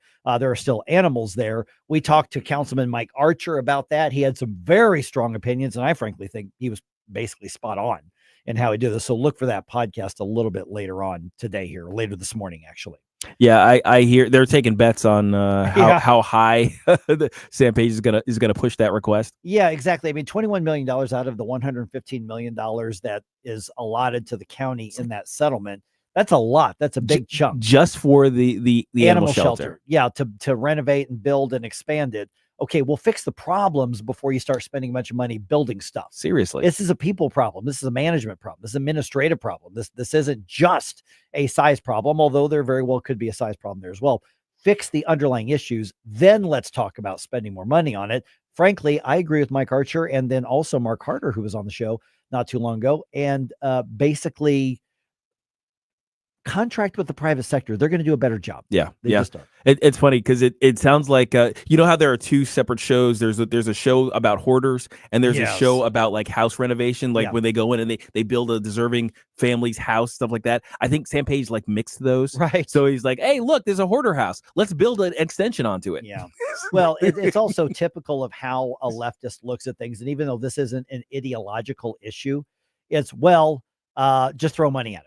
Yes, that's the way they look at it. Throw money first and then taxpayer money. Yeah, take tax. Well, this is actually the settlement money. That's true. Yeah. But the thing is, it's owned by the public now. It goes to the government, which is taxpayer money. Yeah, that's true. All right, the Trump administration reverses course and allows the search for illegal aliens on farms, in hotels, and many restaurants to resume. Good Trump. Yes. Last week, the president ordered immigration enforcement to exempt those businesses from searches and raids, which we disagreed with here. That was bad Trump. That was bad Trump. Congressman Bob Onder agrees with the decision to keep the enforcement the same for everybody. Here's what he had to say. There is no reason whatsoever to coddle businesses whose model is breaking our law and exploiting cheap illegal alien labor. It's immoral, it's illegal, and it's an insult to the law-abiding businesses, taxpayers, and legal immigrants who bear the burden of their crimes. I'm glad to see the Trump America First immigration policy back on track. Yes, Congressman Onder is right. The president's doing the right thing by returning to that policy. He fixed his mistake is what he did. Yeah, and as often as we kind of we rightly critique the certain people who just respond to everything Trump does with, well, I guess I agree with Trump. People stood pretty firm on this, and they pushed back enough to get him to retract his position. And that statement, by the way, is exclusive to News Talk STL from Congressman Onder. Cardinals won the first game of the series with the White Sox 12-2. That is in Chicago. Alec Burleson, Victor Scott II both had home runs. Same two teams play again this afternoon at 6:40 with Sonny Gray on the mound for the Cardinals. And Cardinals have a new Hall of Famer. It is the Redbird himself, Fred Bird. He has been inducted into the National Mascot Hall of Fame. Fred Bird has been the Cardinals' official mascot since 1979. Get up, can't you hear the alarm? Get up, this is your cousin. Mike Ferguson in the morning They were drinking water out of the toilet. on Newstalk STL.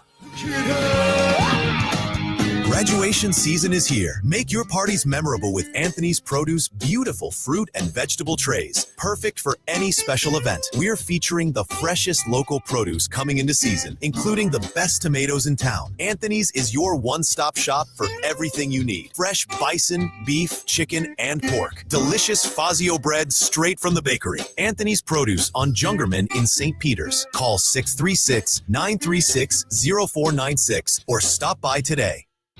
Hungry for the best steak you'll ever have?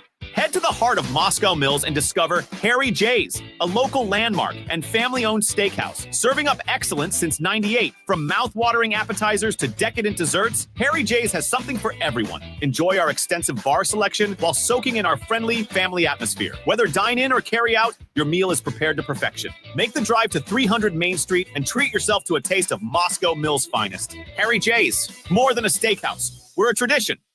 Rhino Shield is engineered to outlast paint by a lot, backed with our 25-year transferable warranty. Paint a house, shield a home. We do brick, block, stucco, asbestos, steel, aluminum, cedar, and more. We are the only coating company selected by Disney, This Old House, and 3 times on HGTV's Curb Appeal, where all 3 episodes concentrate on unpainted brick. If you maintain or own a business with a tired-looking building, you owe it to yourself to look at Rhino Shield and our beautifully durable color schemes. Evaluations are free. We're making buildings pop and be noticed again, from Champaign to the Lake of the Ozarks, exceeding expectations every day with our products, people, and performance. Now is the time to call 877-25-RHINO, 877-25-RHINO, or go to 877-25rhino.com and see how honest and transparent we really are. Tell them, ladies. Don't paint, don't Rhino, go Rhino Shield. Never paint your house again. Rhino Shield. I think we should be able to have a civil conversation. The news and talk that matters to St. Louis. This conversation has completely made me crazy. This is complete insanity. News Talk STL.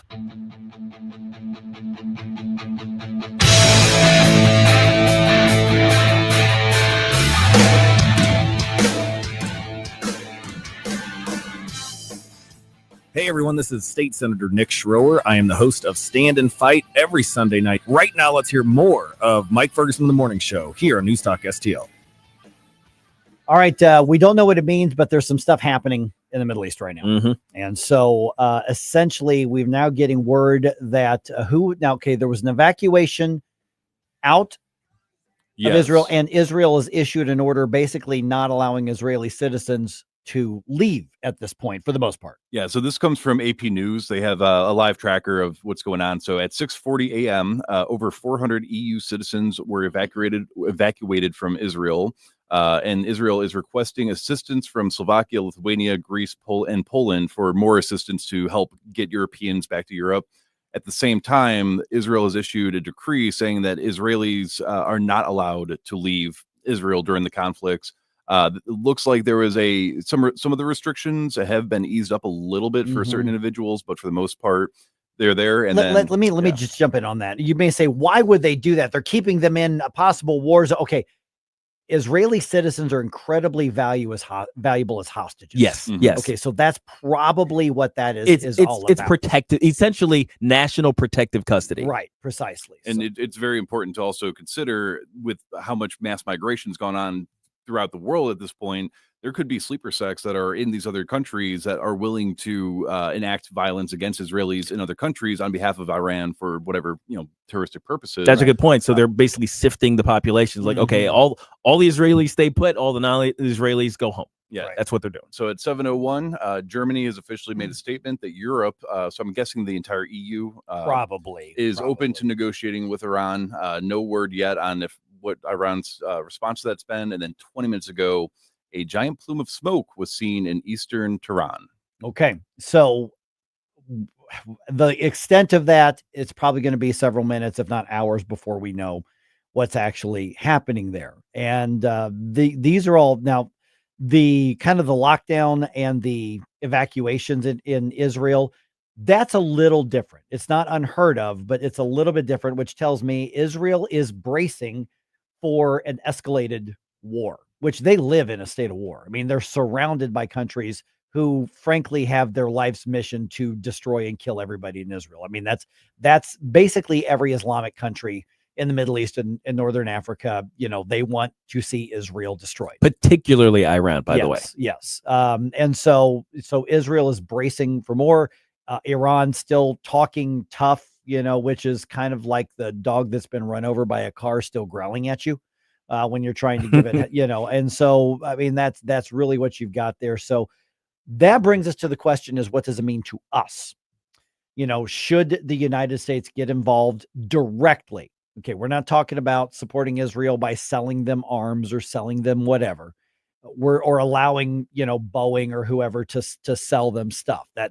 We're talking about Israel is asking for the United States to use our personnel and our stuff in support of their battle. So essentially, hey, could we potentially be asked to launch our missiles, drop our bombs using our bombers in support of Israel's defense of itself, the support of Israel's war against Iran? Right. And by the way, this is I consider this an ongoing war between Israel and Iran because and it always will be. Even if this round is settled decisively. Yes. So the one thing that separates the U.S. from Israeli capabilities, the one particular thing, is our massive ordnance penetrator, the MOP, the Blue 57. It's a bunker buster. It's a 30,000-pound bunker buster, and of course, a bomb that big, it requires a very large aircraft to carry, and we're the only ones who have the aircraft capable of deploying this particular bomb. That's the one that would be required to eliminate, for good, at least for the foreseeable future, the possibility of Iran becoming a nuclear power. Right. So that's, I think, what's particularly at issue. And also it should be noted, it's not like we can just give it to them. We can't even sell it to them, because there are two types of bombers that we can deploy that use those, the B-52 and the B-2 stealth bomber. We only have so many of those. We're not, the Air Force isn't just selling those. The Air Force isn't going to just say, yeah, we'll just sell you one, we'll get a new one. We're not making any more of them either. Like those production lines have been shut down for 20 years. Longer for the B-52. But there's a newer version they're working on. They are working on a newer version of the stealth, but still, giving up that capability just to sell one to Israel for one time, that's not going to happen. You don't, even to our allies, you don't sell that technology and let somebody else have it. Right. And then even if we did, the Israelis aren't trained on it. They'd have to go through years of schooling from U.S. personnel in order to use both that and the bomb it's intended to drop. So it isn't really possible for the context of this engagement to just say, oh, we'll just sell it to them and let them do it. We'll just loan it to them and let them. No, we would have to be directly involved. It would be a U.S. Air Force person, U.S. Air Force aircraft, U.S. Air Force bomb that would be employed to do this. So that's a tight spot to be in. Which brings us to the next question then, because now you've got some members of Congress, both the Senate and the House, mostly Democrat, but you've got a couple Republicans, Thomas Massie, who is, to be fair, a frequent critic of President Trump. And some others are saying, okay, if we're going to get involved in a war, if we're going to do war stuff, should the president get Congress's authorization? Should the president go to Congress and ask permission to do that? Now, the president, I think it's generally accepted, has, the ability to do limited stuff. Hey, somebody just launched missiles at our troops stationed here. We can knock that out. Go do it. But we're talking about getting involved in an ongoing war between two other nations. So does Tim Kaine and Tom Massie and some of the others, do they have a point to say, you know what, under the structure of our Constitution, should the president at least try to get Congress on board before making a decision himself on that. And I'm jump ball. I'm asking that question. What do you think? See, on the one hand, I want to say yes, strictly for the fact that it is a very intense decision for one person to have to make. And the whole point of Congress in the Constitution is to sort of be the bridge between the will of the people and the president, and they're supposed to have more power than I think people realize. On the other hand, we do have a lot of what I would consider bad actors within Congress that don't represent the actual will or have the best interests of America at heart. And so to leave it into that sort of discussion where while Iran or their proxies could be coming up with ways of striking back and punishing us for supporting Israel, they're having a stalled, filibustered, whatever sort of discussion about it. It's a really difficult question to really wrap your mind around. Right. And so it comes down to the president is the commander in chief. He's the one in charge when we go to war, but we're not talking about a declaration of war, Gabe, but we're definitely talking about war stuff. Yes. We're talking about, basically killing people and blowing up stuff. Yep. That's war. Killing That's people. How you win wars. That's how you win wars. That's what the military is designed to do: kill people and break stuff. So then I would really like a clear legal definition, I guess, because we have colloquial definitions of things. Sure. Right. But there are legal definitions of things, like when someone is in custody. We talked about this. In custody means something from a legal sense, and it has all these requirements built around it. I think we need something similar in terms of limited military engagements and war. Right. Because I think those need to be treated as two different sorts of things that the president is empowered to deal with. And therefore Congress is required on one and not on the other. See, and here's the thing is, I'm not asking this because Donald Trump is the president. Right. I'm really not, because we asked this exact same question on this show when Joe Biden was the president, and either he or somebody acting in his stead. Right. Because we don't know who was actually running the government. We now don't know who. Yeah. Was running the executive branch. We don't know. We said, wait a minute, if you're going to deploy, should Congress have a say in this? Right. And somebody else is going to be president, come 2029. And whoever that person is that expectation there? Or are we electing somebody to make these decisions unilaterally at this point in our history? We need rules. Yeah. That's really what it is. So straight up on Rumble says the interlopers and, dare I say, usurpers in Congress are a problem. And that is sort of my concern as well, is because the opposite effect could happen. It potentially where maybe President Trump does not want to go and supply war aid. And he issued a statement, I believe it was yesterday, that they knew the location of the supreme leader. And he said, we don't want to kill him, but we want unconditional surrender. Would this also grant Congress to then be able to say, well, we're going to circumvent the president and we're going to issue this declaration of war assistance or flat out declare war without the president's approval? Right. Yeah. And by the way, I think President Trump insisting on unconditional surrender is absolutely the correct thing. Oh, yeah. Yeah. Without a doubt. Yeah. I mean, at this point, he's basically said, you don't want to negotiate. That's the end of that. Here's your choice. You didn't want to negotiate. Now you have a choice. So I think his stance on that is the correct one. If we're going to be a factor, this is how it is. It is going to, and Iran is, of course, threatening, back against us and everything, which, that's expected as well. I'm just thinking, guys, I'm going back a few years. You think it was a bad idea to release like $6 billion of funds back to Iran? Yeah, I don't know. I kind of remember that. I was like, I'm trying to remember how did I feel about that issue? Oh yeah, that's right. I was against that. Because that was stupid. Yeah, there was a chance that was unwise by the previous administration. Yeah. And if only somebody had warned him.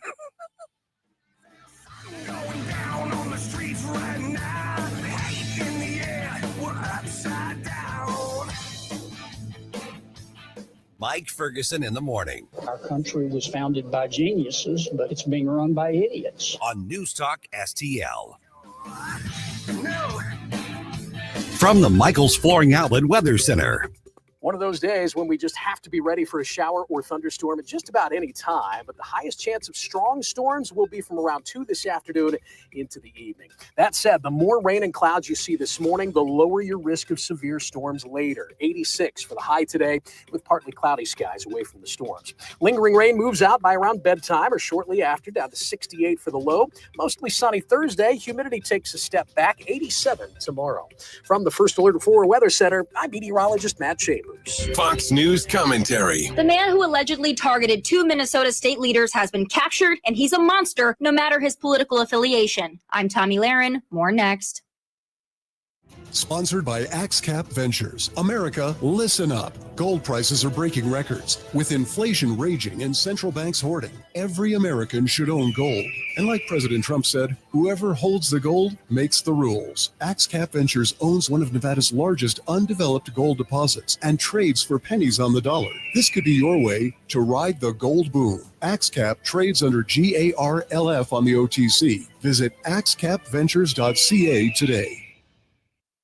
Who police say targeted and shot one Minnesota state lawmaker and his wife and murdered another Minnesota state leader, her husband, and their beloved dog, has finally been captured by police. The police have ID'd him as 57-year-old Vance Bolter of Minnesota. Let me make this clear. I don't care if he's a mega guy or a Walls guy or all of the above or none of the above. He's a monster. And I also want to read every word of his manifesto and know every piece of his motivation. The public deserves to know, and I believe Trump's FBI will be transparent. See, Democrats, it's not that hard to do. No buts, no I get it, no nothing, no condemning and then rationalizing, and no calls to keep his intentions under wraps. There is no place for political violence in this country whatsoever. I hope Democrats can keep that same energy the next time a conservative is targeted and attacked. I'm Tommy Lahren, and you can watch my show, Tommy Lahren is Fearless, at Outkick.com. Irrigation systems are put through the stress test throughout our hot Heartland summers when temperatures skyrocket and rain is scarce. Tim Jones here for Hydrodynamics Core, which you should call today to make sure your irrigation system is running at peak performance.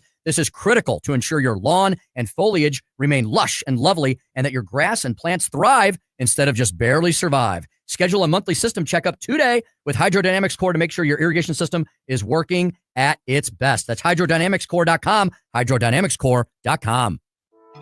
Hi, Sean Long from STL Fenceworks. A new fence or deck is an investment in your home and your lifestyle. But how do you ensure that you're getting the most out of that investment? At STL Fenceworks, we know the key is satisfaction. Satisfaction means getting a fence or deck that not only meets your needs, but exceeds your expectations.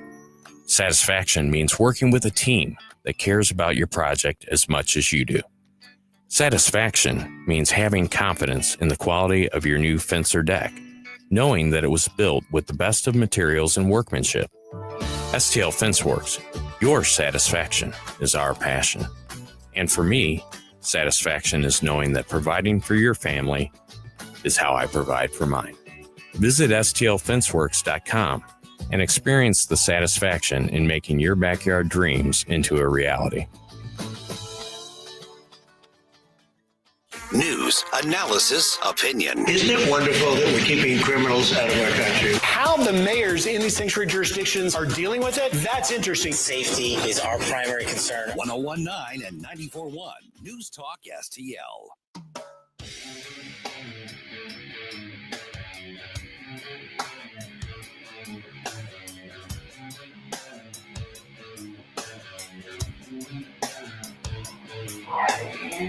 Hi, this is Jefferson County Councilman Billy Crow with a reminder to check out our new show, Jeffco Patriot Radio, this and every Sunday at high noon. Now, back to the Mike Ferguson in the Morning Show. All right, I want to get you an update on what's happening with the, this is so crazy, the St. Louis City Sheriff's Office. Oh, man. They bounced a check. Really? Now, that's not the full story. So it's not because of the funds thing, but it just shows you that the current sheriff just doesn't get the administrative side of being an administrator like he is. So this is just more eye-rolling evidence that the voters put the wrong guy in there. Yeah, we have a literal cartoon supervillain for Pretty sheriff. much, That's crazy to think about. And then we've got an animal shelter problem here. I want to mention where we go with that as well. Okay, but real quick to follow up what we were just talking about with Iran and Israel. So this could literally, not figuratively, literally explode into a regional multi-nation war. Yes. That could end up involving us, or it could be tempers flared, missiles were exchanged, and then it fizzles into nothing. But now we've got another update regarding internet in Iran? Yeah. So 6 minutes ago, as per the AP News, the internet in Iran is down. There is no official explanation that's been given by anybody involved in it. So we're not 100% sure. We can guess, though. We could probably We guess. can guess, Yeah. I mean, it's pretty obvious. But to the point as well, I mean, Qatar and I believe it was Jordan were offering Israel to use their airspaces unimpeded, which is a really good sign. Remarkable. That is a fantastic sign. However, because Qatar is literally an outsource of terrorism against the West. Yes, but the I guess the opposite end of that is that Iran's supreme leader, who's obviously seething heavily right now, says that God will make his nation victorious in this conflict. So it doesn't sound like he's open to any sort of peace talks after what's been going on. So maybe good luck with that, dude. Yeah, I mean, good luck to you. But I feel for the people of Iran because they do not support the regime, and so hopefully something can make way to minimize the effect it has on them. So we're essentially getting updates every few minutes or so. So we come back from each information segment. We'll give you an update if there is one, but it looks like things are changing rapidly. And frankly, they're kind of deteriorating in there. This is not going to end well for Iran. So the fate of Iran and the people and the stuff there is entirely up to the government of Iran. Absolutely. Yeah. The Mr. Supreme Leader, he's essentially almost holding his nation hostage because he refuses to just play nice with his neighbors. Yeah. And by the way, before we get to some of this nonsense with the sheriff here, see here, Coyote 6 on Rumble. The official policy of the U.S. has been no nukes for Iran for years. Iran has repeatedly been identified as the main sponsor of terrorism in the Middle East. We don't need any more authorizations. I think a lot of people feel that way. Yep. Get where you come from on that. And welcome to the chat there, by the way. Yeah, welcome. 8:37 right now. Okay, this is Fox 2 did this story. Fox 2's been like a dog on a bone with Sheriff Alfred Loaded Dice Montgomery, the city sheriff. Yeah. And so we brought you the story, 2 or 3 weeks ago, of the sheriff buying this luxury Chevy Tahoe and equipping it with law enforcement stuff. So it was customized that it appears that it is a law enforcement vehicle. I'm sure they got the lights and the whatever else in it. So, but it's a luxury version of a Chevy Tahoe, $52,000 in change. And this was purchased. The purchase arrangement was made at the same time the sheriff gave basically his administrators all a raise. And then said he doesn't have enough money and said he was going to stop transporting inmates to and from medical facilities, which had been understood to be part of their job, that office, for generations. Yeah. And so I don't have enough money, but I'm going to spend more money and give me more money. Well, so the media started asking questions. Hey, where'd that car come from? And it turns out that he went and made the purchase, and the check bounced. Oh. The check was returned. Now, that's not the full story. It wasn't because they didn't have the funds. It's because when you're spending city money, there is at least a 2-step authorization process. And he figured, I'm the sheriff. I just signed off on it, send him the check. And the bank couldn't honor that because they didn't have the permission that's required to process those checks from the city, any department. Which, as goofy as it is that this person is sheriff and that somebody like this can even get that position, I guess it is a little comforting to know that there is some sort of safeguard in case somebody like that wants to start cashing checks for themselves. So they did get the other authorization, and they eventually did get the vehicle paid for. So it is paid for. So Channel 2 asked for a statement from the sheriff's office, and they said, and I'm quoting, "Due to the city's positive pay security process, which requires pre-authorization of checks, the rejection was procedural and not related to insufficient funds," which appears to be correct on that. So basically, you got a guy who says, I'm going to do what I want because either he thought he could or he didn't know the process. And to be fair, it could have been either one. And then he's finding out that you're just a little tiny piece of the city government here. Yeah. You got a separate office. You're elected separately, but you got your own field. So you got just another piece of evidence that not only does he do corrupt things, which is why we call him loaded dice. Yep.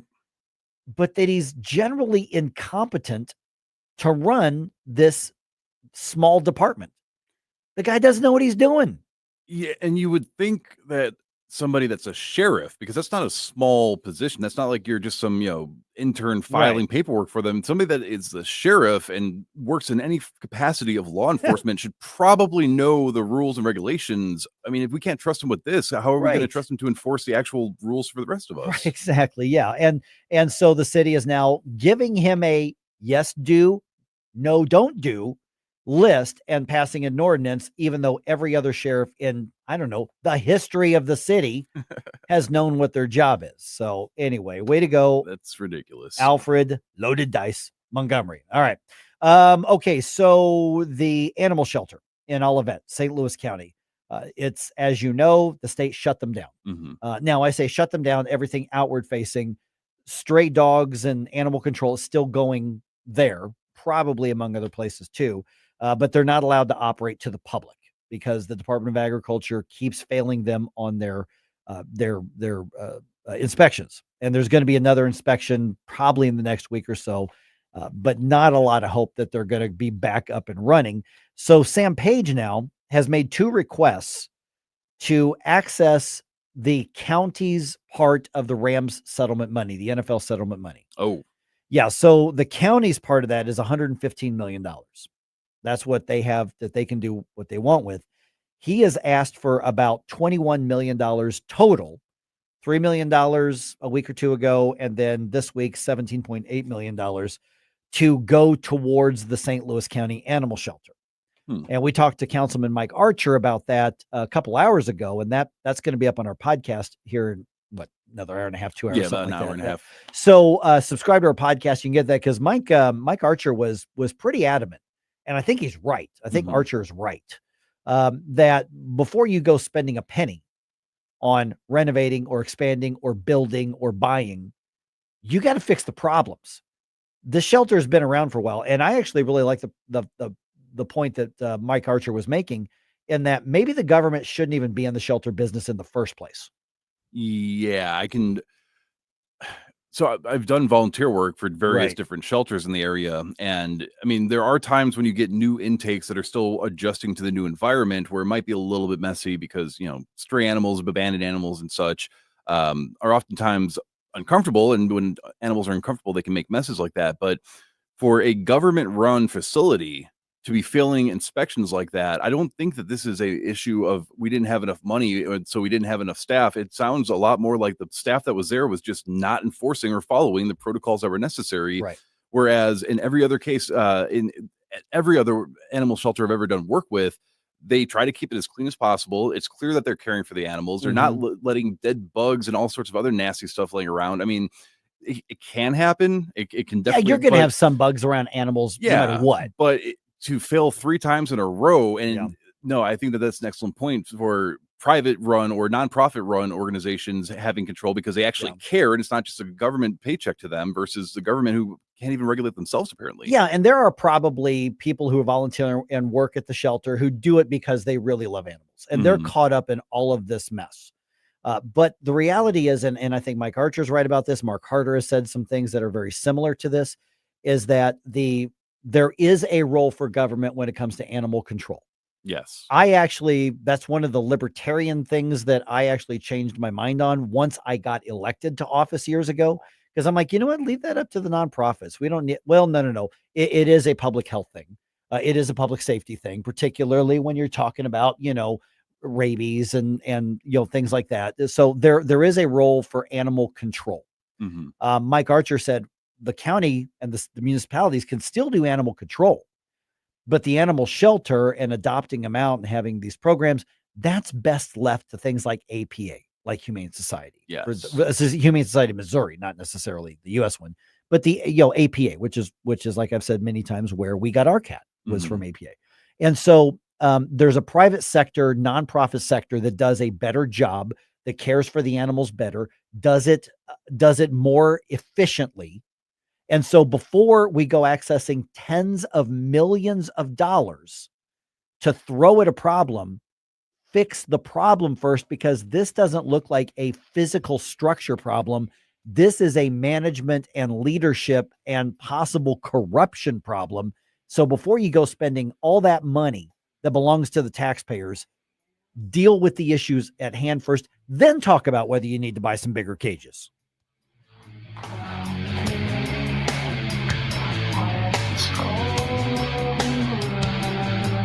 Mike Ferguson in the morning. The strong protecting the weak and the good defeating evil. On News Talk STL.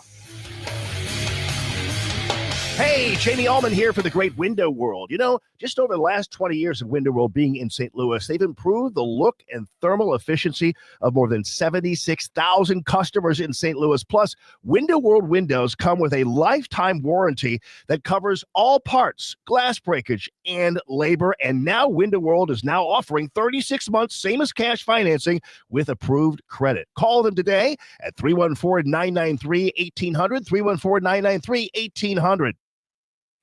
You know, if you're heading into work right now, you got that 9 o'clock work shift. You know where you need to run by on the way in? You need to run by Mugi Road and run by Mario's and grab yourself a donut. And if you're really nice, grab yourself maybe a box of donuts for your coworkers. But here's the thing. Oh, my goodness. Check out their Southwest burrito.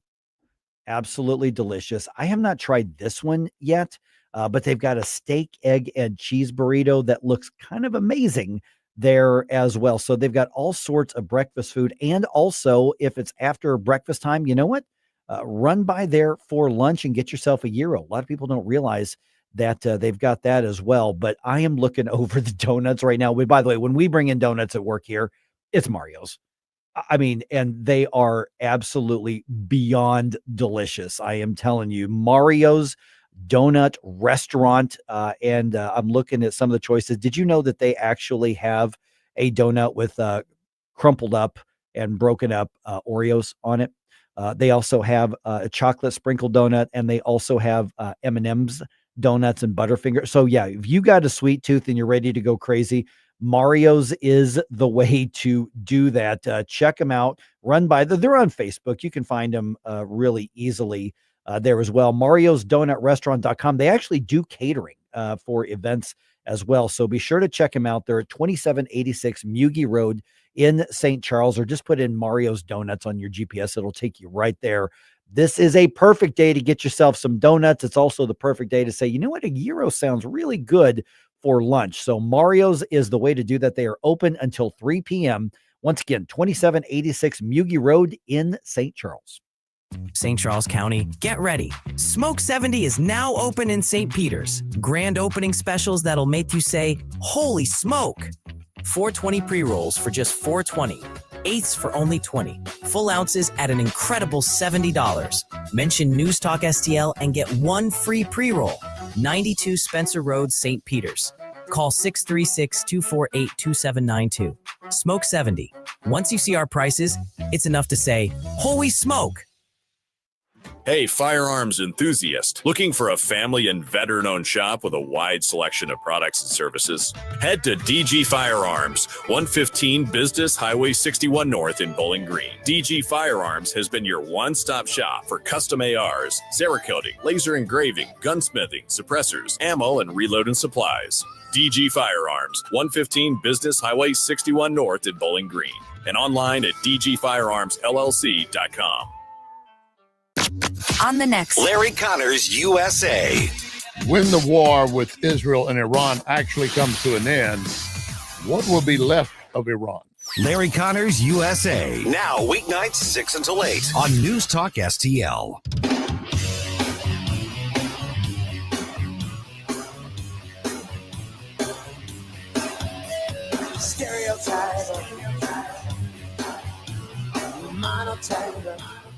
Hi, it's Vic Porcelli. And Ken. Hi, Ken. Hey, Vic. Ken and I are on every Monday through Friday here on News Talk STL. Right now, you're listening to Mike Ferguson in the morning on 1019 and 94.1 News Talk STL. Whoosh, my morning people.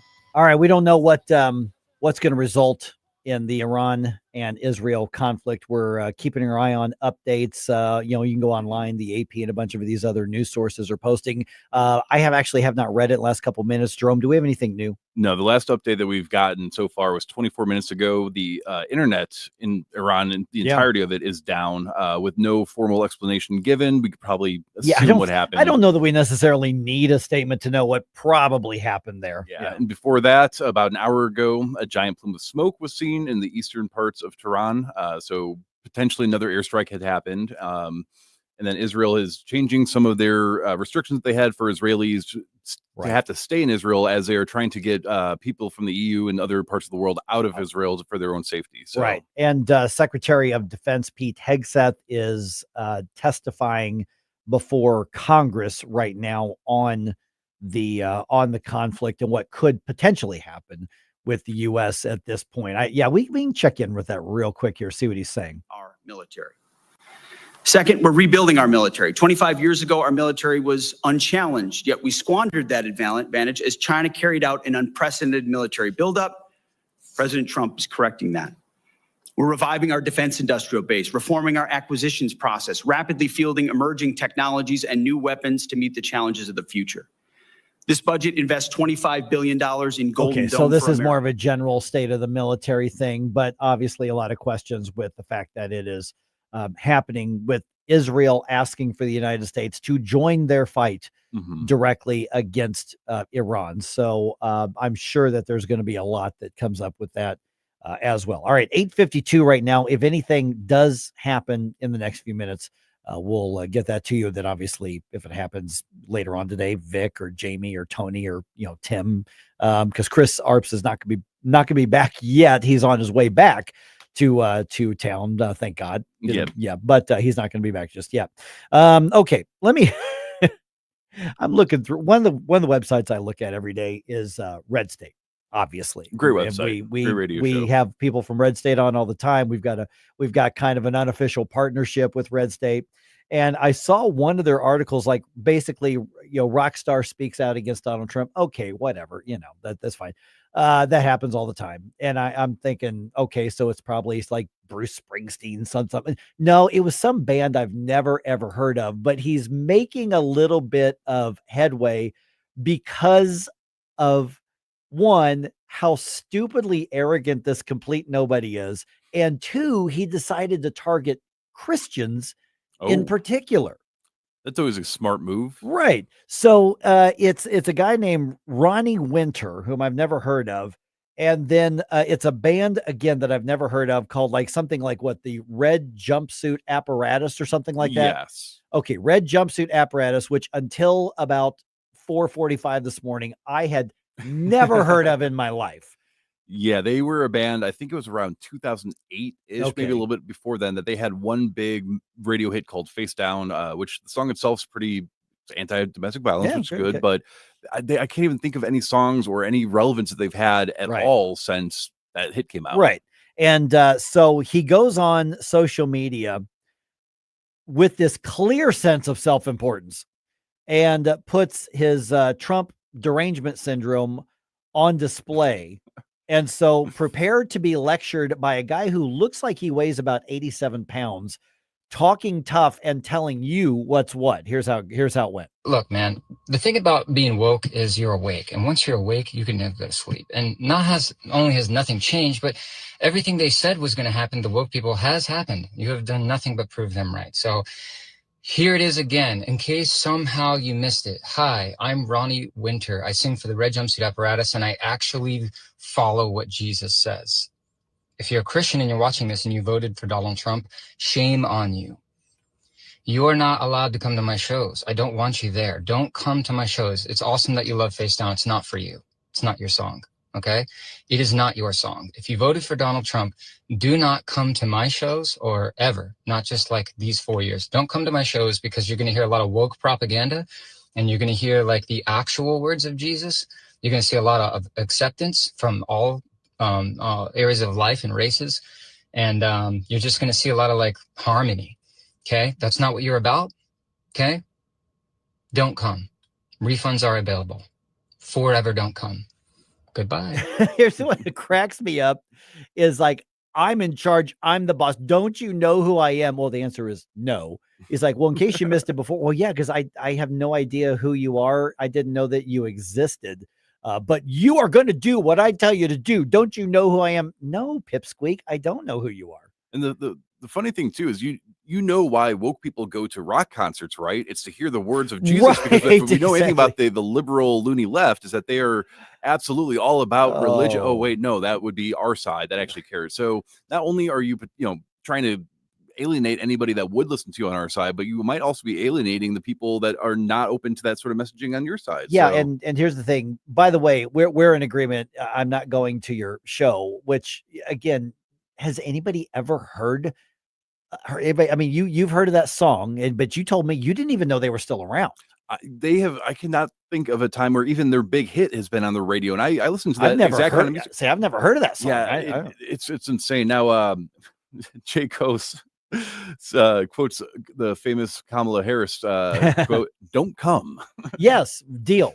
You got Deal. it. I mean, honestly, as Gabe pointed out, if Diamond Music Hall booked them, and I love Diamond Music Hall, if they booked them, they would probably not draw as many people as the Retro Nerds, a cover band. And I've seen the Retro Nerds. They're fun. They're I've great. been on stage with them, man. Oh, I'm wow. telling you, they were at our first birthday party. They performed at our birthday party, and they're awesome. Mhm. But I am telling you, the local awesome band would outdraw this band nobody's ever heard of. And the fact that this guy is like, don't you know I'm a rock singer? I'm going to tell you what theology is all about. And listen, is Donald Trump, is he a Christian? And no idea. Has he lived a Christian life? Absolutely not. But as far as is either the person that, whatever. But the idea that a leftist is going to claim dominion over what is proper Christian thinking Mhm. is insane and laughable. You cannot be a leftist, an American leftist, and a sincere Bible believing Christian at the same time. The two ideologies and worldviews are mutually exclusive. You can't do it.